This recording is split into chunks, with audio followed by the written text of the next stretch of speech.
अस्मद्गुरुभ्यो नमः। अस्मत्परमगुरुभ्यो नमः। अस्मत्सर्वगुरुभ्यो नमः। श्रीमते रामानुजाय नमः। श्रीमते निगमान्तमहादेशिकाय नमः। रामानुजदया पात्रं ज्ञानवैराग्यभूषणं श्रीमद्वेङ्कटनाथार्यं वन्दे वेदान्तदेशिकं लक्ष्मीनाथसमारम्भां नाथयामनमध्यमहम् अस्मदाचार्यपर्यन्तां वन्दे गुरुपरम्पराम् यो नित्यमच्युतपदाम्बुजयुग्मरुग्मं व्यामोहतस्थलिताराणि तृणाय मेने अस्मद्गुरोर् भगवतोऽस्य दैकसिन्धोः रामानुजस्य चरणौ शरणं प्रपद्ये मातापिता युवतीस्तनया विभूतिः सर्वं यदेव नियमेन पदन्मयानः पार्वतीर्वकुलाभिरामं श्रीमत्तदङ्घ्रिगणं प्रणमामि मुकुन्दं भूतं सरश्च मदापयपट्टनहात भक्तिसारकुलशेखर योगिवाहान् भक्ताङ्गिरेण परकालेतीन्द्रकृष्णा श्रीमत्पराङ्कुशमनिं प्रणतोऽस्मि नित्यम्। श्रीमान् वेङ्कटनाथार्यः कवितार्किककेसरी वेदान्ताचार्यवर्यो मे सन्निधत्तां सदा हृदि गुरुभ्यस्तद्गुरुभ्यश्च नमो भागमधीमहे प्रणीमहे च तत्राद्यो दम्पती जगदाम्पति स्वशेषभूतेन मया स्वीयैः सर्वपरिच्छदैः विधातुं प्रीतमात्मानं श्रीमान् प्रथमते स्वयं शुक्लाम्बरधरं विष्णुं शशिवर्णं चतुर्भुजं प्रसन्नवदनं ध्यायेत् सर्वविघ्नोपशान्तये यस्यद्विरदवक्त्राद्याः पारिषद्याः परशतं विघ्नं निघ्नन्ति सततं विश्वक्सेनं तमाश्रये दिव्याकारं सरोजाक्षं शङ्खचक्रगदाधरं मुकुन्दद्वारनिलयं विश्वक्सेनमुपास्महे व्यासं वसिष्ठनप्तारं शक्तेः पौत्रमकल्मषम् पराशरात्मजं वन्दे जुगदादं तपोनिधिं व्यासाय विष्णुरूपाय व्यासरूपाय विष्णवे नमो वै ब्रह्मनिधये वासिष्ठाय नमो नमः।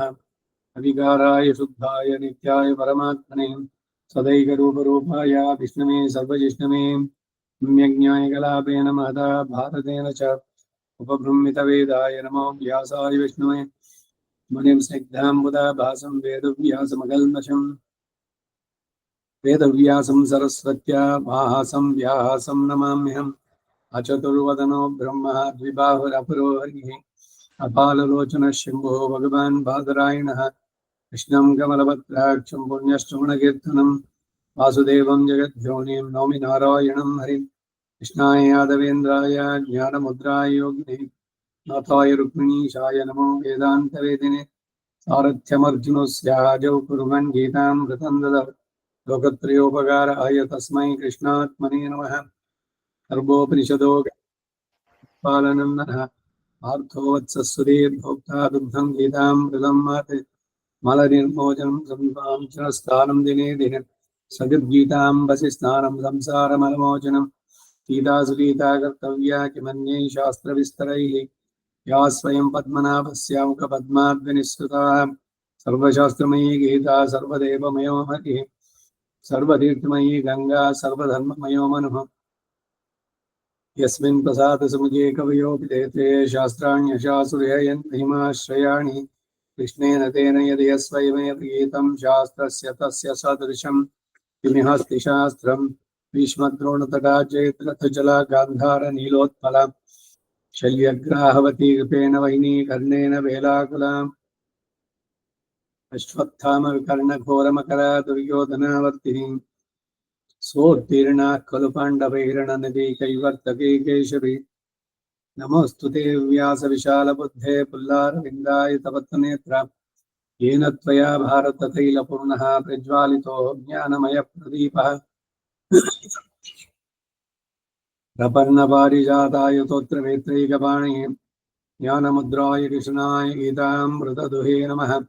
वसुदेवसुतं देवं कंसचाणूरमर्दनं देवकी परमानन्दं कृष्णं वन्दे जगद्गुरुं पाराशर्यवचः सरोजमवनं गीतार्थगन्धोत्कटं नानाख्यानककेसरं हरिकथासम्बोधनाबोधितं लोके सज्जनषट्पदैरारः पेवीयमानं मुदा भूयाद्भारतपङ्कजं कलिमलप्रध्वंसिनः श्रेयसे मुखं करोति वाचालं पङ्गुं लङ्घयते गिरिं यत्कृपातमहं वन्दे परमानन्दमाधवम् यं ब्रह्मा वरुणेन्द्ररुद्रमरुतस्तुन्वन्ति दिव्यैस्तवैः वेदैसङ्गपदक्रमोपनिषदैर्गायन्ति यं सामगाः ध्यानावस्थिततत्तेन मनसा पश्यन्ति यं योगिनो विश्यान्तं न विदुसुरासुरगणा देवाय तस्मै नमः।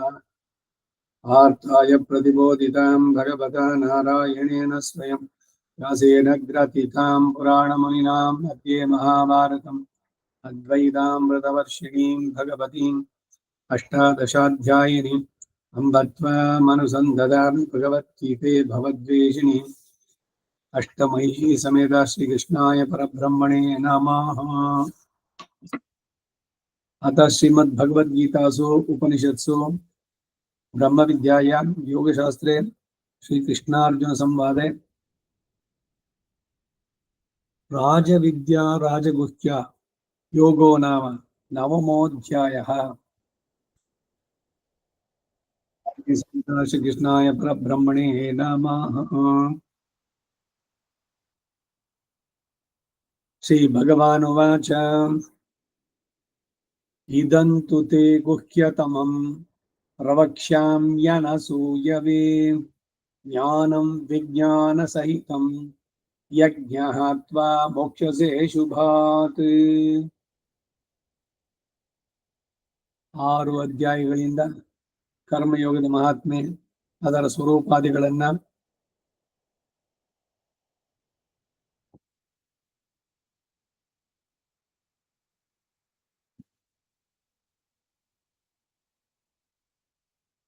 ಅದಕ್ಕೆ ಅಂಗವಾಗಿ ಪ್ರಕೃತಿ ವಿಯುಕ್ತ ಜೀವಾತ್ಮ ಉಪಾಸನೆಯನ್ನು ಮಾಡುವ ಕ್ರಮವಾದ ಅಷ್ಟಾಂಗ ಯೋಗವನ್ನು ಹೇಳಿ ನೋಡಿ. ಅಷ್ಟಾಂಗ ಯೋಗದಲ್ಲಿ ಏನು ಅನ್ನೋದನ್ನ ನಾನು ಹೇಳ್ತಾರೆ.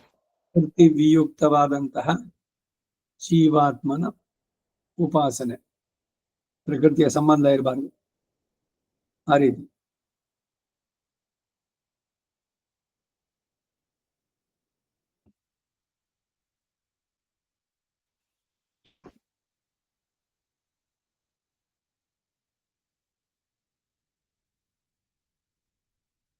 ಯಾರು ಅಡ್ಮಿನ್ ಇದ್ದಾರೆ, ನೀವು ಅಡ್ಮಿನ್ ಮಾಡ್ತೀರಲ್ವಾ? ಸಂಬಡಿ ಸ್ಟ್ರೈಯಿಂಗ್ ಅಂತ ಏನೋ ಬಂತು ಇಲ್ಲಿ, ನೀವು ಅದ್ ಮಾಡಿ ನಾನು ಈ ಕಡೆ ಗಮನಿಸ್ತೀನಿ. ಯಾರು ಬಂದ್ರೆ ಅಡ್ಮಿಟ್ ಮಾಡ್ಬೋದು.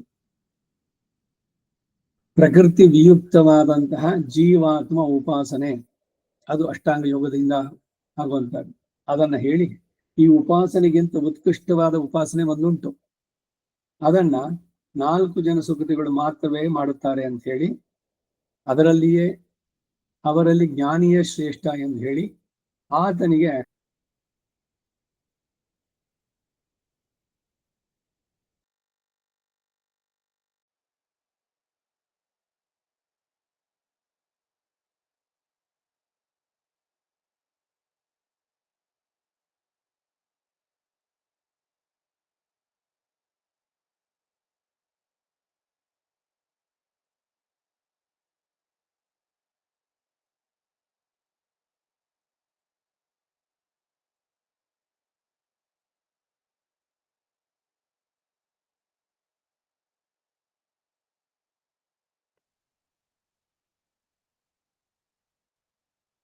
ಕಳಿಸುತ್ತಲ್ಲ ಇವಾಗ ಎಲ್ರಿಗೂ.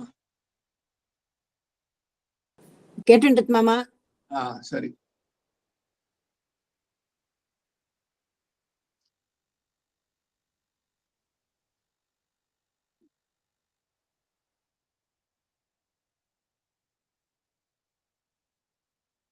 ತನ್ನನ್ನು ಉಪಾಸನೆ ಮಾಡೋದಕ್ಕೆ ಅಂಗವಾದ ಕರ್ಮಯೋಗಕ್ಕೆ ಸೇರಿದ ಯುದ್ಧಾದಿ ಕರ್ಮಗಳನ್ನು ಮಾಡು ಎಂದು ಮಾಮನುಸ್ಮರ ಯುದ್ಧಚ ಅಂತಂದ್ರು.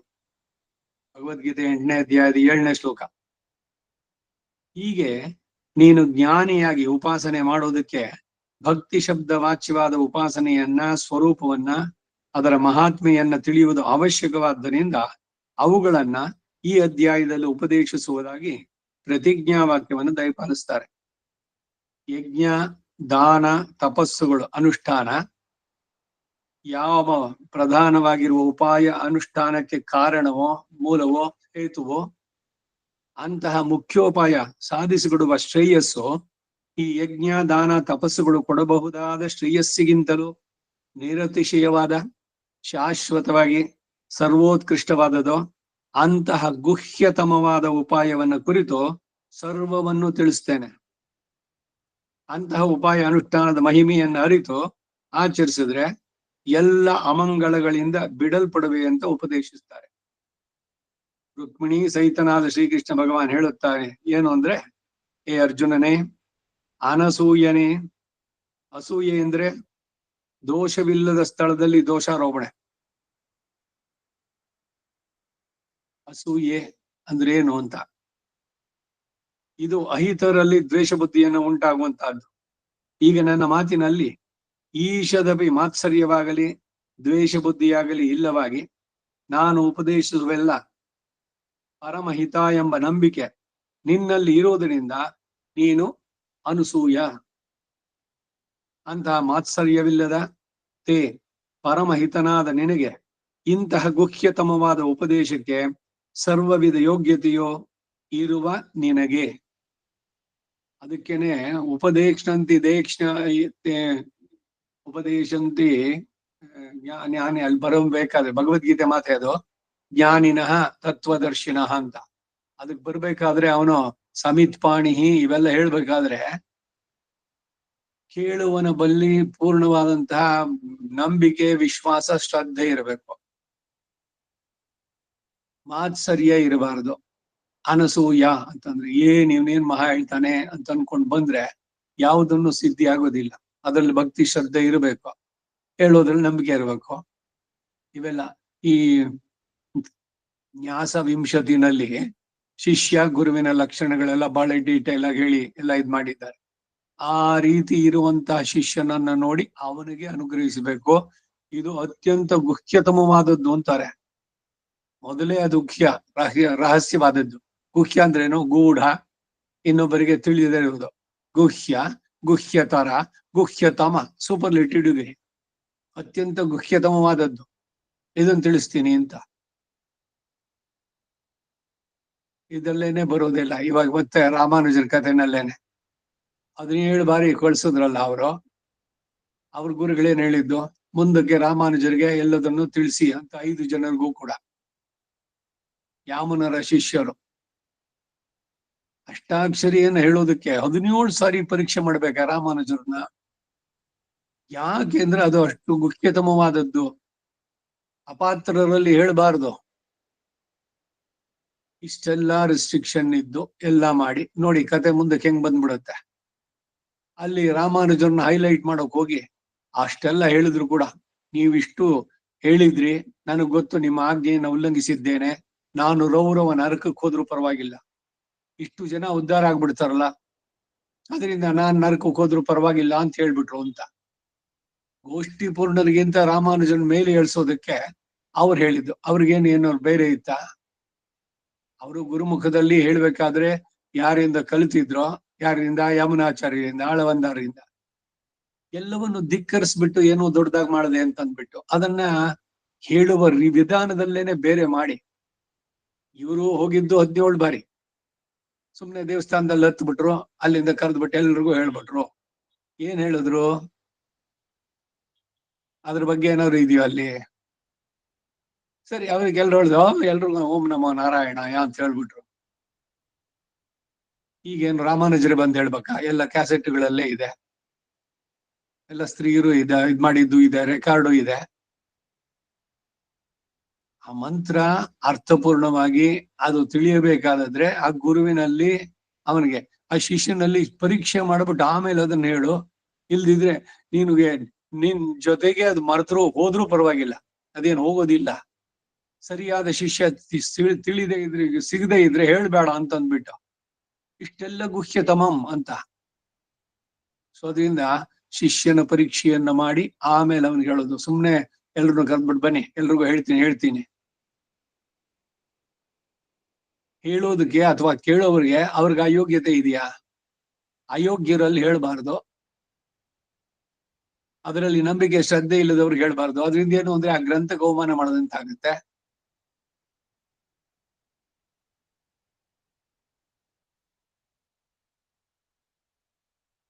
ಅದರಿಂದ ಪರಮಹಿತನಾದ ನಿನಗೆ ಇಂತಹ ಗುಹ್ಯತಮವಾದ ಉಪದೇಶಕ್ಕೆ ಸರ್ವವಿಧ ಯೋಗ್ಯತೆಯು ಇರುವ ನಿನಗೆ ಅಂತಂದ.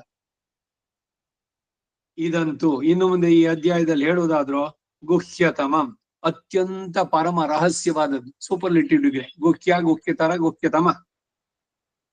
ಅದನ್ನ ಪ್ರವಕ್ಷ್ಯಾಮಿ, ಚೆನ್ನಾಗಿ ಹೇಳ್ತಾನೆ. ಬರೀ ವಕ್ಷ್ಯಾಮಿ ಎಂದ ಇದಾಗಿರೋದು. ಪ್ರಕರ್ಷೇಣ ವಕ್ಷ್ಯಾಮಿ, ಸಂದೇಹ ಒಂದು ಚೂರು ಇಲ್ಲದಂತೆ ಪೂರ್ಣವಾಗಿ ಅದನ್ನ ಹೇಳ್ತೇನೆ, ಚೆನ್ನಾಗಿ ಹೇಳ್ತೇನೆ. ಅಂದರೆ ಆ ರಹಸ್ಯಕ್ಕೆ ಸಂಬಂಧಪಟ್ಟ ಎಲ್ಲವನ್ನು ನೀನು ಚೆನ್ನಾಗಿ ಗ್ರಹಿಸುವ ಹಾಗೆ ವ್ಯಕ್ತಪಡಿಸಿ ಹೇಳ್ತೇನೆ, ಸಂದೇಹವಿಲ್ಲದಂತೆ. ಏನೋ ಹೇಳ್ಬಿಟ್ಟು ಹೋಗ್ಬಿಟ್ರು, ಹಿಂಗೋ ಹಂಗೋ ಆ ರೀತಿನ ಅರ್ಥ ಮಾಡ್ಕೊಂಡ್ರು, ಕೇಳೋರು ಸರಿ ಅರ್ಥ ಆಗದಿದ್ರೆ ಇದೇ ಈ ವಿಪರೀತಗಳಾಗೋದು. ರಾಮಾನುಜರು ಅಷ್ಟಾಕ್ಷರಿಯನ್ನ ಇರ್ರೆಸ್ಪೆಕ್ಟಿವ್ ಆಫ್ ಕ್ಯಾಸ್ಟ್, ಕ್ರೀಡ್ ಹೇಳಿದ್ದು ಹೇಳಿದ್ದೆ. ಹೋಗ್ಲಿ, ರಾಮಾನುಜರು ಆಯ್ತು, ಅವ್ರು ದೊಡ್ಡವರು, ಸೋಷಿಯಲ್ ರಿಫಾರ್ಮರು ಎಲ್ಲ ಆಯ್ತು. ಮತ್ತ ಅವರೇ ಬರೆದಂತ ಕೃತಿ ಶ್ರೀಭಾಷ್ಯದಲ್ಲಿ ಇವೆಲ್ಲ ಯಾಕೆ ಅತ್ಯಂತ ಗುಹ್ಯತಮ ಅಂತ ಬರೆದ್ರು? ಗೀತಾಭಾಷ್ಯ ಇದು ಅವ್ರದೇ ತಾನೆ, ಅಪಾತ್ರರಿಗೆ ತಿಳಿಸ್ಬಾರ್ದು ಇವೆಲ್ಲ ಹೇಳ್ಬಿಟ್ಟು ತಾವೇ ಅದನ್ನು ಮಾಡಿದ್ರೆ, ಹೇಳಿದ್ ರೂಲ್ ಅವರೇ ಬ್ರೇಕ್ ಮಾಡಿದ್ರೆ ಹೆಂಗ್ ಸರಿ ಆಗುತ್ತೆ? ಅದು ಎಷ್ಟು ಮಟ್ಟಿಗೆ ವ್ಯಾಲಿಡೇಟ್ ಆಗುತ್ತೆ ಅಂತ.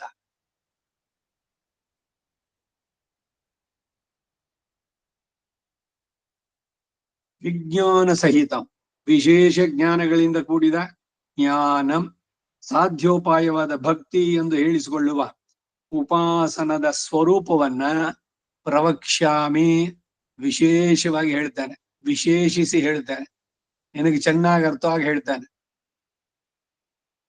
ಮೊದಲು 6 ಅಧ್ಯಾಯಗಳಿಂದ ಹೇಳಿದವುಗಳೆಲ್ಲ ಈ ಉಪಾಯಕ್ಕೆ ಅಂಗವಾದಗಳೇ, ಆಕ್ಸೆಸರೀಸು. ಒಂದು ಪ್ರಧಾನವಾದದ್ದು ಇದೆ, ಅದ್ರ ಜೊತೆಗೆ ಇವುಗಳೆಲ್ಲ ಇದ್ರೆ ಸರಿಯಾಗತ್ತೆ. ಈಗ ಒಂದು ಲ್ಯಾಪ್ಟಾಪ್ ಇದೆ, ಅದಕ್ಕೆ ಆಕ್ಸೆಸರೀಸು, ಚಾರ್ಜರು ಇದು ಕೊಟ್ಟಿದ್ದಾರೆ. ಆ ಚಾರ್ಜರ್ ಇಲ್ದಿದ್ರೆ ಇದು ನಡೆಯುತ್ತೋ? ಅವುಗಳೆಲ್ಲ ಅಂಗಗಳು, ಅವುಗಳೆಲ್ಲ ಇದ್ರೆ ಅದು ಪೂರ್ಣವಾಗಿ ಕೆಲಸ ಮಾಡೋದಕ್ಕೆ ಸಾಧ್ಯವಾಗುತ್ತೆ. ಹಾಗೆ ಈ ಮೊದಲ 6 ಅಧ್ಯಾಯದಲ್ಲಿ ಹೇಳಿದ್ದೆಲ್ಲ ಈ ಭಕ್ತಿ ಉಪಾಯಕ್ಕೆ ಅಂಗ. ಆ ಮೊದಲನೇ ಅಧ್ಯಾಯದಲ್ಲಿ ಹೇಳಿದ್ದೇನು, 6ರಲ್ಲಿ ಎಲ್ಲ ಸಂಗ್ರಹಿಸಿ ಮೊದಲೇ ಎಲ್ಲ ಹೇಳಿದ್ದಾಯ್ತು. ಅಷ್ಟಾಂಗ ಯೋಗದಿಂದ ಏನ್ ಬರಬೇಕು ಅಂತಂದ್ರೆ ಆ ಸಿದ್ಧತೆ, ಅದಕ್ಕೆ ಯಮ ನಿಯಮ ಇವುಗಳಿಂದ ಅಂತರಿಂದ್ರಿಯ ಬಹಿರಿಂದ್ರಿಯ ನಿಗ್ರಹ, ಅನಸೂಯೆ ಮಾತ್ಸರ್ಯ ಇಲ್ಲದೆ ಇರೋದು, ಪೂರ್ಣವಾದ ಶ್ರದ್ಧೆ, ನಂಬಿಕೆ, ಗೌರವ ಇರುವಂತಹದ್ದು ಗುರುವಿನಲ್ಲಿ, ಅವನು ಹೇಳುವಂತ ವಿಷಯದಲ್ಲಿ. ಇದು ಅಂಗಿ ಅಂದ್ರೆ ಇದು ಪ್ರಧಾನವಾದದ್ದು, ಅವೆಲ್ಲ ಅಂಗಗಳು. ಆದ್ದರಿಂದ ಹಿಂದೆ ಹೇಳಿದ್ದೆಲ್ಲ ಗುಹ್ಯ ಮತ್ತು ಗುಹ್ಯತರ ಅನ್ನೋದ್ರಲ್ಲಿ ಸೇರುತ್ತೆ. ಮುಂದೆ ಹೇಳುವುದರ ಜ್ಞಾನವು ಅದಕ್ಕೆ ಸಂಬಂಧಪಟ್ಟ ವಿಶೇಷ ಜ್ಞಾನಗಳು ಸಹ ಪ್ರಧಾನವಾಗಿ ಅಂಗಿ. ಆದ್ದರಿಂದ ಇದು ಗುಹ್ಯತಮ ಈ ಅಭಿಪ್ರಾಯ. ಇದಂತೂ ಇದರಲ್ಲಿರುವ ತೂ ಶಬ್ದದಿಂದ ಅದು ತೋರಿ ಬರುತ್ತೆ. ಇಂತಹ ಗುಹ್ಯತಮವಾದ ಉಪದೇಶವು ಸಮಸ್ತ ಸಾಮಾನ್ಯ ಜನರಿಗೂ ಈಗಿನವರು ಮಾಡುವ ಲೆಕ್ಚರ್ ಮೂಲಕವಾಗಿ ತಿಳಿಸತಕ್ಕದ್ದಲ್ಲ. ನೋಡಿ, ಎಲ್ಲ ಕಡೆಯಲ್ಲೂ ಶಿಷ್ಟಾಚಾರ ಇವುಗಳೆಲ್ಲ ಹೇಗಿತ್ತು ಅಂತಂದ್ರೆ, ಸುಮ್ಮನೆ ಒಂದು ಜನರಲ್ ಹೇಳ್ಬೋದು. ನೋಡಿ, ಈಗ ಅಲ್ಲಿ ರಾಮಾನುಜ ದೇವಸ್ಥಾನದಲ್ಲಿ ಏನ್ ಹೇಳಿದ್ರು, ಏನ್ ಹೇಳಿದ್ದು ಒಂದು ಹೇಳಲೇ ಇಲ್ಲ ಅಂತ ಹೇಳೋಲ್ಲ, ಹೇಳಿದ್ರು. ಅವರು ಏನನ್ ಹೇಳಿದ್ರು ಅಂತಂದ್ರೆ, ಶ್ರೀಮನ್ನಾರಾಯಣನನ್ನ ನೀವು ಆಶ್ರಯಿಸಿದ್ದೆ ಆದ್ರೆ ಬಹಳ ಸುಲಭವಾಗಿ ಮೋಕ್ಷವನ್ನ ಪಡೆಯಬಹುದು ಅಂದ್ರು. ಆ ಮೋಕ್ಷ ಪಡೆಯೋದು ಹೆಂಗೆ ಅಂತಂದ್ರೆ, ಅದು ಸರಿಯಾದವರಲ್ಲಿ ಹೋಗಿ ಸರಿಯಾಗಿ ಕಲಿತು ಅದರ ಅರ್ಥವನ್ನ ತಿಳಿದು ಅಂತರಾರ್ಥಗಳನ್ನ ಅದನ್ನ ನೀವು ಅನುಷ್ಠಾನದಲ್ಲಿ ನಡೆಸಿದ್ರೆ ಬರೋದಕ್ಕಾಗತ್ತೆ. ಸೊ ಜನರಲ್ ಹೇಳುವಂತದ್ದು, ಸ್ಪೆಸಿಫಿಕ್ ಆಗಿ ವಿವರವಾಗಿ ಅದನ್ನ ಅರ್ಥ ಸಹಿತವಾಗಿ ಹೇಳುವಂತದ್ದಕ್ಕೂ ವ್ಯತ್ಯಾಸಗಳು. ಹೇಳೇಬಾರ್ದು ಅಂತಂದ್ರೆ ಯಾರಿಗೂ ಹೇಳೋದೇ ಬೇಡ, ಹಾಗಾದ್ರೆ ತುಂಬಾ ಗುಹ್ಯವಾದದ್ದು ಅಂತಿಲ್ಲ, ತಿಳಿಯಲಿ. ಆದ್ರೆ ಶಿಷ್ಯನಾದವನು ಅದ್ರಲ್ಲಿ ಬರ್ಬೇಕು. ಈಗ ಈ ಆಳ್ವಾರಗಳೆಲ್ಲ ಭಗವಂತನನ್ನ ಕಂಡ್ರು, ಕಾಣಬೇಕಾದ್ರೆ ಅದಕ್ಕೆ ಮೊದಲಿನ ಸಿದ್ಧತೆ ಏನು? ಭಗವಂತ ಒಂದು ಸಲಿ ಕಂಡು ಮರಿಯಾಗಿ ಇವರು ಅದಕ್ಕಾಗಿ ಅವನ ಬಗ್ಗೆ ಎಷ್ಟೆಲ್ಲ ತೀವ್ರವಾದ ಆಕ್ರಂದನ, ಅಳುತ್ತ, ನೀನು ಇನ್ನು ತಡ ಮಾಡಿದ್ರೆ ನಾನು ಪ್ರಾಣ ಬಿಡ್ತೀನಿ ಅಂತ ತೀವ್ರತೆ, ಅದನ್ನು ತಿಳಿಯಲೇಬೇಕು, ಅವನನ್ನು ಪಡೆಯಲೇಬೇಕು ಅನ್ನುವಂಥದ್ದು. ಅದರ ಮುಂದೆ ಬೇರೆ ಏನು ಬೇಡ. ಅಷ್ಟು ಪ್ರಧಾನವಾಗಿ ಗಮನಿಸಿದ್ದವರಿಗೆ ಅವ್ರಿಗೆ ಮಾತ್ರ ಅವನು ಸಿಗ್ತಾನೆ. ಹಾಗೆ ಗುಹ್ಯತಮವಾದ ಉಪದೇಶ ಸಮಸ್ತ ಸಾಮಾನ್ಯ ಜನರಿಗೂ ಈಗಿನವರು ಮಾಡುವಂತ ಲೆಕ್ಚರ್ ಮೂಲಕವಾಗಿ ಅಲ್ಲ. ನೀನು ಕಾರ್ಪಣ್ಯ ದೋಷೋಪಹತ ಸ್ವಭಾವಾತ್ ಅಂತ ಆ ಸ್ವಭಾವ ನಮದು ಅಂತ ಹೇಳ್ಕೊಂಡು ಯತ್ ಶ್ರೇಯಸ್ಯಾತ್ ನಿಶ್ಚಿತಂ ಬ್ರೂಹಿ ತನ್ಮೆ, ನನಗೆ ಪರಮ ಹಿತವಾದುದು ಎಂಬುದು ನಿಶ್ಚಯವಿಲ್ಲ. ಇದೀಗ ನಿನಗೆ, ನನಗೆ, ನನ್ನ ಆತ್ಮಕ್ಕೆ, ಶರೀರಕ್ಕೆ ಎರಡಕ್ಕೂ ಪರಮ ಹಿತವಾದದ್ದೇನು ಅನ್ನೋದನ್ನ ನೀನು ನಿಶ್ಚಿತವಾಗಿ ತಿಳಿದಿದ್ದೀಯ. ಅದನ್ನ ರಂಗ ನೀನು ದಯಮಾಡಿ ನನಗದನ್ನ ತಿಳಿಸತಕ್ಕದ್ದು ಅಂತ ಹೇಳಿ ಶಿಷ್ಯಸ್ತೇಹಂ ಶಾದಿಮಾಂ ಎಂದು ನೀನು ಪ್ರಾರ್ಥಿಸಿದ್ದರಿಂದ ನೀನು ಶರಣಾಗತನಾಗಿ ಪರಮ ಶ್ರದ್ಧಾಳುವು, ನೀನು ಅನಸೂಯನು ಎಂಬ ಪೂರ್ಣ ನಂಬಿಕೆ ಇರೋದರಿಂದ ನಿನಗೆ ಈ ಪರಮ ರಹಸ್ಯವನ್ನ ಉಪದೇಶಿಸ್ತಾ ಇದ್ದೇನೆ. ಹಾಗಿಲ್ದಿದ್ರೆ ನಾನು ಎಂದಿಗೂ ನಿನಗೆ ಉಪದೇಶಿಸುತ್ತಿರಲಿಲ್ಲ ಎಂಬ ಭಾವ ತೋರಿ ಬರುತ್ತೆ.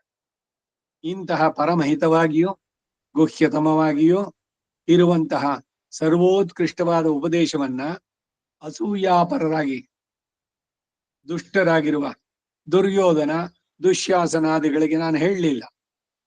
ಅನಸೂಯನಾದಂತಹ ನಿನಗೆ ಮಾತ್ರ ಉಪದೇಶಿಸುತ್ತೇನೆ ಎಂಬ ಅರ್ಥವಾದವು ಇಲ್ಲಿ ಸೂಚಿತ. ವಿದುರರು ಪರಮ ಪ್ರಿಯರಲ್ವೋ, ಅವ್ರಿಗೆ ಯಾಕೆ ಉಪದೇಶಲಿಲ್ಲ ಅಂತಂದ್ರೆ ಈ ಉಪದೇಶಕ್ಕೆ ಅರ್ಹರಲ್ಲವಾದ್ದರಿಂದ ಉಪದೇಶಿಸಲಿಲ್ಲ. ವಿದುರನಿಗೆ, ವಿದುರ ಯಾರು? ಅವನ ಹಿನ್ನೆಲೆ ನೋಡಿ, ಸಾಕ್ಷಾತ್ ಯಮಧರ್ಮನೇ ಅವನು. ಅವರು ಆತ್ಮದ ಬಗ್ಗೆ ನನಗ್ ಗೊತ್ತು, ಆದ್ರೆ ನಾನು ಹೇಳೋಂಗಿಲ್ಲ ನಿನಗೆ. ಲೌಕಿಕ ವ್ಯವಹಾರ, ರಾಜನೀತಿ, ಮನುಷ್ಯ ಭೂಲೋಕದಲ್ಲಿ ಹೆಂಗ್ ಮಾತಾಡ್ಬೇಕು, ಹೇಗಿರ್ಬೇಕು, ಜೀವನ ಸಾಯಿಸ್ಬೇಕು ಅನ್ನೋದ್ರ ಬಗ್ಗೆ ಎಲ್ಲದನ್ನು ಹೇಳಿ, ಇನ್ನು ಆತ್ಮದ ಬಗ್ಗೆ ತಿಳಿಬೇಕಾದ್ರೆ ನನಗ್ ಗೊತ್ತಿದ್ರು ನಾನು ಹೇಳೋ ಹಾಗಿಲ್ಲ. ಅದರಿಂದ ನೀನು ಸನತ್ಸುಜಾತರನ್ನ ಕರೆಸು, ಅವರನ್ನ ಪ್ರಾರ್ಥಿಸು ಅಂತ ಹೇಳಿ ವಿದುರ ಅಲ್ಲಿ ಬಿಟ್ಟುಬಿಟ್ಟ. ಗೊತ್ತಿತ್ತಲ್ಲ, ಹೇಳ್ಬಿಡ್ಬೋದಿತ್ತಲ್ಲ. ತಿರುಮಳಿಸಿ ಆಳ್ವಾರ್ ಬರ್ಬೇಕಾದ್ರೆ ಕೃಷ್ಣೇನ ನಖ ನಿರ್ಭಿನ್ನಂ ಅವ್ರಿಗೆ ಗೊತ್ತಿತ್ತಲ್ಲ, ವೇದವನ್ನ ತಿಳಿದಿದ್ದವರು. ಅವರೆಲ್ಲ ನಿಲ್ಸಿದ್ರು ಇವ್ರ ಅಂತ್ಯಜರು ಅಂತ ಹೇಳಿ.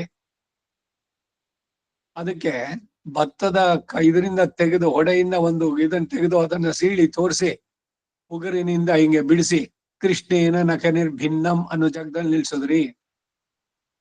ಅಯ್ಯೋ, ನೀವ್ ಈ ಜಾಗದಲ್ಲಿ ಹೇಳಿದ್ರೆ ಹೇಳಿ, ಮುಂದಕ್ಕೆ ಕಂಟಿನ್ಯೂ ಮಾಡಿ ಅಂತ ಹೇಳಿದ್ರ. ವೇದ ಎಲ್ರು ಹೇಳಿ. ಇದಕ್ಕೆಲ್ಲ ಉದಾಹರಣೆಗಳಿವೆಲ್ಲ. ಯಾರ್ಯಾರೋ ಏನೇನೋ ಹೇಳ್ಬಿಟ್ರ ವೇದವಾಗತಿಯೇ. ಹಿಂದೆ ಬೆಳಗ್ಗೆನೋ ಸಂಜೆನಲ್ಲೋ ಹೇಳಿದ್ದೆ. ಈಗ ಯಾರೋ ಅಮೆರಿಕಾದಲ್ಲಿ ಯಾರೋ ಹುಡುಗಿಯರೆಲ್ಲ ಕೂತ್ಕೊಂಡೇನೋ ವೇದ ಹೇಳಿದ್ರು. ಅದನ್ನ ಏನ್ ದೊಡ್ಡದಾಗಿ ಫಾರ್ವರ್ಡ್ ಮಾಡಿದ್ದೆ ಎಲ್ರು.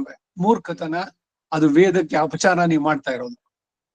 ಸುಮ್ನೆ ಏನೇನೋ ಫಾರ್ವರ್ಡ್ ಮಾಡೋದು ಬೇಡ. ಈ ವಿವೇಕ ನಮಗಿರ್ಬೇಕು.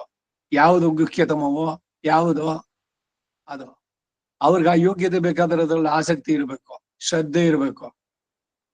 ವೇದದಲ್ಲಿ ಹೇಳಿದ್ದನ್ನ ಸ್ತ್ರೀಯರು ಕಲಿಬಾರದು, ತಿಳಿಬಾರದು ಅಂತ ಎಲ್ಲೂ ಇಲ್ಲ. ಹಾಗೆ ಹೇಳಿಲ್ಲ. ವೇದವೇ ಬೇಡ ಅಂತ ಹೇಳೋಲ್ಲ. ಸಸ್ವರವಾಗಿ ವೇದವನ್ನ ಉಚ್ಚಾರಣೆ ಮಾಡೋದಕ್ಕೆ ಮಾತ್ರ ಅಲ್ಲಿ ಇರುವಂತಹದ್ದು. ಉಪನಿಷತ್ತುಗಳ ಬಗ್ಗೆ ಕಾಲಕ್ಷೇಪ ಮಾಡಿ, ರಿಸರ್ಚ್ ಮಾಡಿ, ಪುಸ್ತಕಗಳನ್ನು ಬರೀರಿ.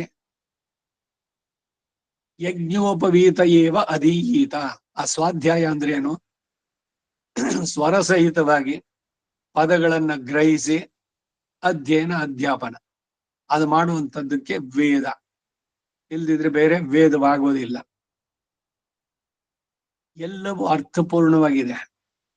ಅದನ್ನ ಏನೇನೋ ತಿರುಗಿಸ್ಬಿಟ್ಟು ಎಲ್ಲ ಅವ್ರಿಗೆ ಸ್ತ್ರೀ ಶೂದ್ರಾದಿಗಳು ಅಂದ್ಬಿಟ್ರು, ನಮ್ಮನ್ನು ತೆಗೆದು ಅವ್ರ ಜೊತೆಗೆ ಸೇರಿಸ್ಬಿಟ್ರು ಅಂತ ಇನ್ನೊಬ್ಬರದು. ಸ್ತ್ರೀಯರನ್ನಾಗ್ಲಿ ಅಥವಾ ಶೂದ್ರನ್ನಾಗ್ಲಿ ನಿಕೃಷ್ಟ ಅಂತ ಇಲ್ಲಿ ಅರ್ಥ ಇಲ್ಲ, ಹೇಳಿಲ್ಲ. ಅವ್ರಿಗದಿಲ್ಲ ಅರ್ಹತೆ ಅಂತ ಅಷ್ಟೇ.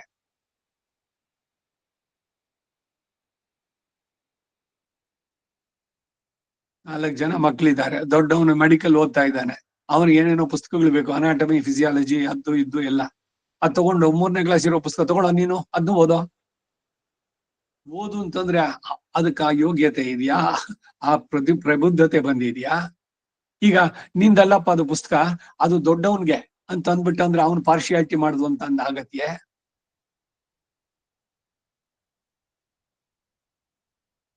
ಸುಮ್ಮನೆ ಎಲ್ರು ಕೂಡ ಯಾರೋ ಹೇಳಿದ್ರು ಅಂತ ಸುಮ್ಮನೆ ಹೌದು ಹೌದು ಅಂತ ಒಬ್ಬ ಶುರು ಮಾಡ್ಬಿಟ್ಟು ಪ್ರತಿಯೊಬ್ರು ಹೌದು ಎಲ್ರಿಗೂ ಹೇಳ್ಬೇಕು, ಎಲ್ರಿಗೂ ಸಮಾನತೆ, ಇವಾಗ ಈಕ್ವಾಲಿಟಿ. ಯಾವುದ್ರಲ್ಲಿ ಈಕ್ವಾಲಿಟಿ? ಏನು ಅರ್ಥವಿಲ್ಲದೆ ಎಲ್ಲದಕ್ಕೂ ಸೇರ್ಬಿಡೋದಲ್ಲ. ಯಾರಿಗೆ ಯಾವುದು ಇತ್ತು ಅವ್ರು ಅದಾದ ಕೆಲಸ ಮಾಡೋದು ಚೆನ್ನ. ಅದಕ್ಕೆ ವಿರುದ್ಧವಾಗಿ ಮಾಡಿದ್ರೆ ಅದಕ್ಕೆ ವಿಪರೀತವಾದ ಫಲಗಳು ಬರುತ್ತೆ.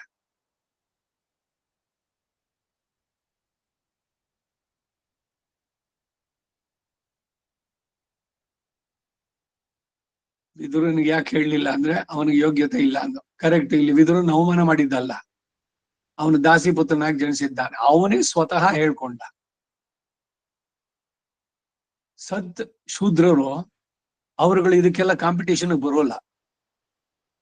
ಸ್ವಾಮಿ ನೀವುಗಳು ಮಾಡಿ, ಅವನಿಗೆ ಅದ್ರ ಬಗ್ಗೆ ಗೌರವ ಇದೆ, ನೀವು ಅದಕ್ಕೆ ಅರ್ಹರು. ನಾವಿಲ್ಲಿ ದೂರದಲ್ಲಿ ಇದ್ದು ಕೇಳ್ತೀವಿ, ಏನ್ ಕೆಲಸ ಮಾಡ್ಬೇಕವ್ರೆ? ನೀವು ಮಾಡ್ತೀರಿ, ನಾನು ಮಾಡ್ತೀನಿ. ನೀವು ಹೋಮ ಮಾಡಿ, ನಾನು ಹೋಮ ಮಾಡ್ತೀನಿ. ಏನ್ ಜನವಾರ ಕೊಡ್ತಾನೆ, ನಾನು ಹಾಕೊಡ್ತೀನಿ. ನನಗೇನ್ ನಿಮ್ಗೇನ್ ಕಡಿಮೆ? ನಾನು ಇಂಥವ್ರಿಗೆ ಇದೆಲ್ಲ ಹೇಳೋಕ್ಕಾಗುತ್ತೆ. ಅದರಿಂದ ಅನರ್ಥಗಳನ್ನ ಅನುಭವಿಸ್ತಾರೆ. ಆಮೇಲೆ ಈ ಧರ್ಮಶಾಸ್ತ್ರದ ಇದ್ರಲ್ಲಿ ಏನ್ ಹೇಳ್ತೆ ಅಂತಂದ್ರೆ, ವರ್ಣಾಶ್ರಮದ ಇದ್ರಲ್ಲಿ ಒಬ್ಬನ ಕೆಲ್ಸದ್ದು ಇನ್ನೊಬ್ಬ ಮಾಡಕ್ ಹೋಗ್ಬಾರದು ಅಂತಾನೆ ಇದೆ ಒಂದು ವ್ಯವಸ್ಥೆ. ಅದಕ್ಕೆ ವಿರುದ್ಧವಾಗಿ ನಡೆಯೋದಲ್ಲ. ಎಲ್ಲರನ್ನು ಸಮನಾಗಿ ನೋಡಿ. ಆಚಾರ ವಿಚಾರಗಳಲ್ಲಿ ಪ್ರತಿಯೊಂದರಲ್ಲೂ ಕೂಡ ಏನ್ ಅವ್ರ ಕಡಿಮೆ ಏನು? ಅವರು ಬರ್ಲಿ ಅಡ್ಗೆ ಮನೆಗೆ, ಅವರು ಬಡಿಸ್ಲಿ, ಅವ್ರು ತಿಂದಿದ್ ನೀವು ತಿನ್ನಿ. ನೋಡಿ, ಇದು ಬ್ರಾಡರ್ ಇದಿರ್ಬೇಕು. ಅದೆಲ್ಲ ಹಿಂದಿನ ಕಾಲಕ್ಕೆ ಎಲ್ಲ ಮಡಿ ಮೈಲಿಗೆ ಆಚಾರ ಅವೆಲ್ಲ ಎಲ್ಲ ಹೋಗ್ಬೇಕು. ಎಲ್ಲ ಹೋದ್ರೆ ಹೋಯ್ತು, ಎಲ್ಲಾನು ಅಷ್ಟೇ.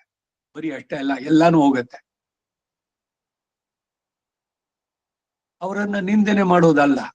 ಅವರು ಸತ್ಶೂದ್ರಾದ್ರೆ ಇದಕ್ಕೆ ಬರೋದು ಇಲ್ಲ, ಅವರು ತಲೆ ಹಾಕೋಕ್ ಹೋಗೋದಿಲ್ಲ. ಅವ್ರು ನೀವು ಮಾಡೋ ಕೆಲಸ ನಿಮ್ದು ನಡೆಸಿ. ಅವರನ್ನ ಗೌರವಿಸ್ತಾರೆ. ಹಿಂದಿನಲ್ಲಿ ಇದೆ, ಒಬ್ಬ ಹಿರಿಯನಾದವನು ಸತ್ ಶೂದ್ರನನ್ನ ಗೌರವಿಸುವಂತ. ಗೌರವಿಸುವಂದ್ರೆ ನೀನು ಅವ್ನ ನಮಸ್ಕಾರ ಮಾಡು ಅಂತ ಹೇಳಿಲ್ಲ ಅಲ್ಲಿ.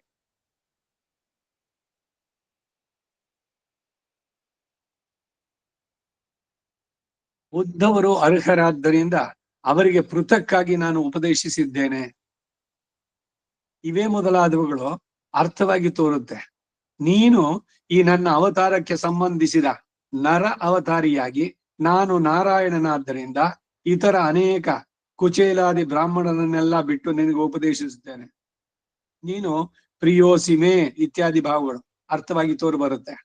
ಈ ಗುಹ್ಯ, ಗುಹ್ಯತರ, ಗುಹ್ಯ ತಮೋಪದೇಶಗಳಿಗೆ ನೀನೇ ಅರ್ಹ ಎಂದು ಭಾವಿಸಿ, ಯದ್ಯಪಿ ಅಕ್ರೂರ, ಕುಚೇಲ, ಉದ್ದವಾದಿಗಳು ಯೋಗ್ಯರಾಗಿದ್ರು ಈಗ ನಿನಗೆ ಮಾತ್ರವೇ ಉಪದೇಶಿಸ್ತೇನೆ.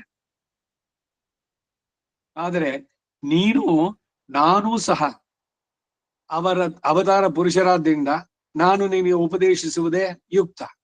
ನಿನಗೆ ಉಪದೇಶಿಸಿದ್ರೆ ಅವರು ಇನ್ನೂ ಅನೇಕ ಭಾಗವತೋತ್ತಮರುಗಳು ಕೂಡ ಪರಿಗ್ರಹಿಸುತ್ತಾರೆ ಎಂಬ ನಂಬಿಕೆ ಉಂಟಾದ್ದರಿಂದ ನಿನಗೆ ಉಪದೇಶಿಸುತ್ತೇನೆ ಎಂಬ ಭಾವವು ಇಲ್ಲಿ ತೋರಿ ಬರುತ್ತೆ.